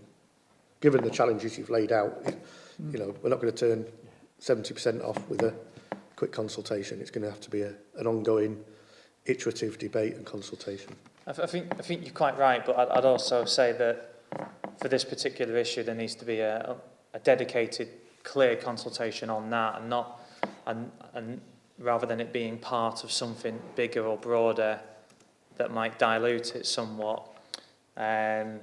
So I think the issue, Chair, is that it's got to be targeted on the residents in the streets that don't have off-street parking, whereas the wider consultation, James, is going to be the whole city. So if I may, Councillor Vassy has helpfully, proactively provided wording for this consultation recommendation, which I'll read.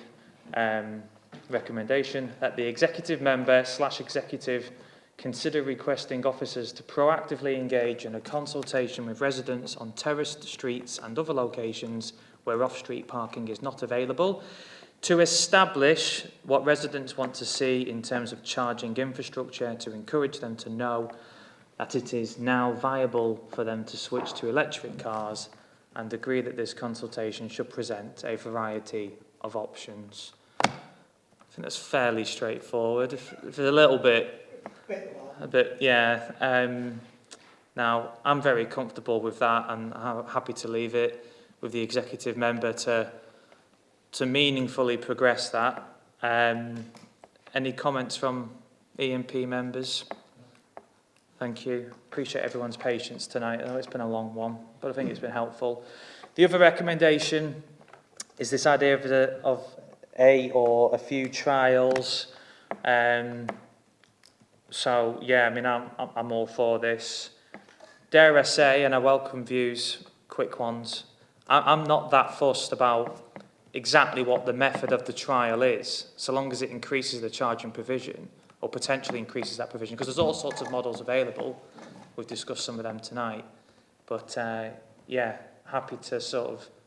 Councillor Kilbane, and then Chair, Dave, I think. I really don't think we can design that tonight. We'll end up with a very funny-looking camel if we try and design it in this committee.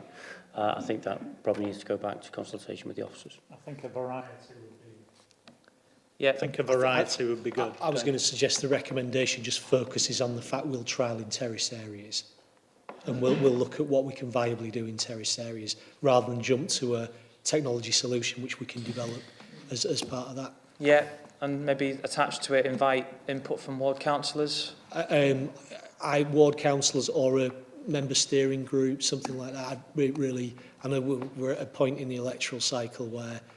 We might not be here anymore. Well, but I'm happy to engage with councillors up to the point where I'm no longer allowed, and then etc.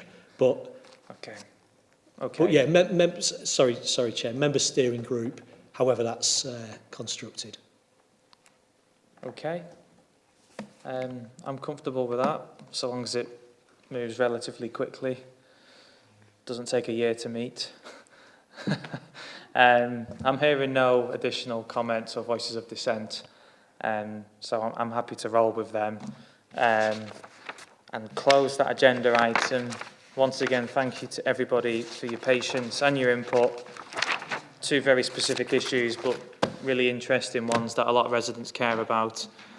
Officers, executive member and Councillor Widdowson who's left, very much appreciate your time too. Hopefully you've got Coronation Street on Sky Plus. Cheers. Very briefly, members, I have no urgent business, so the meeting's closed.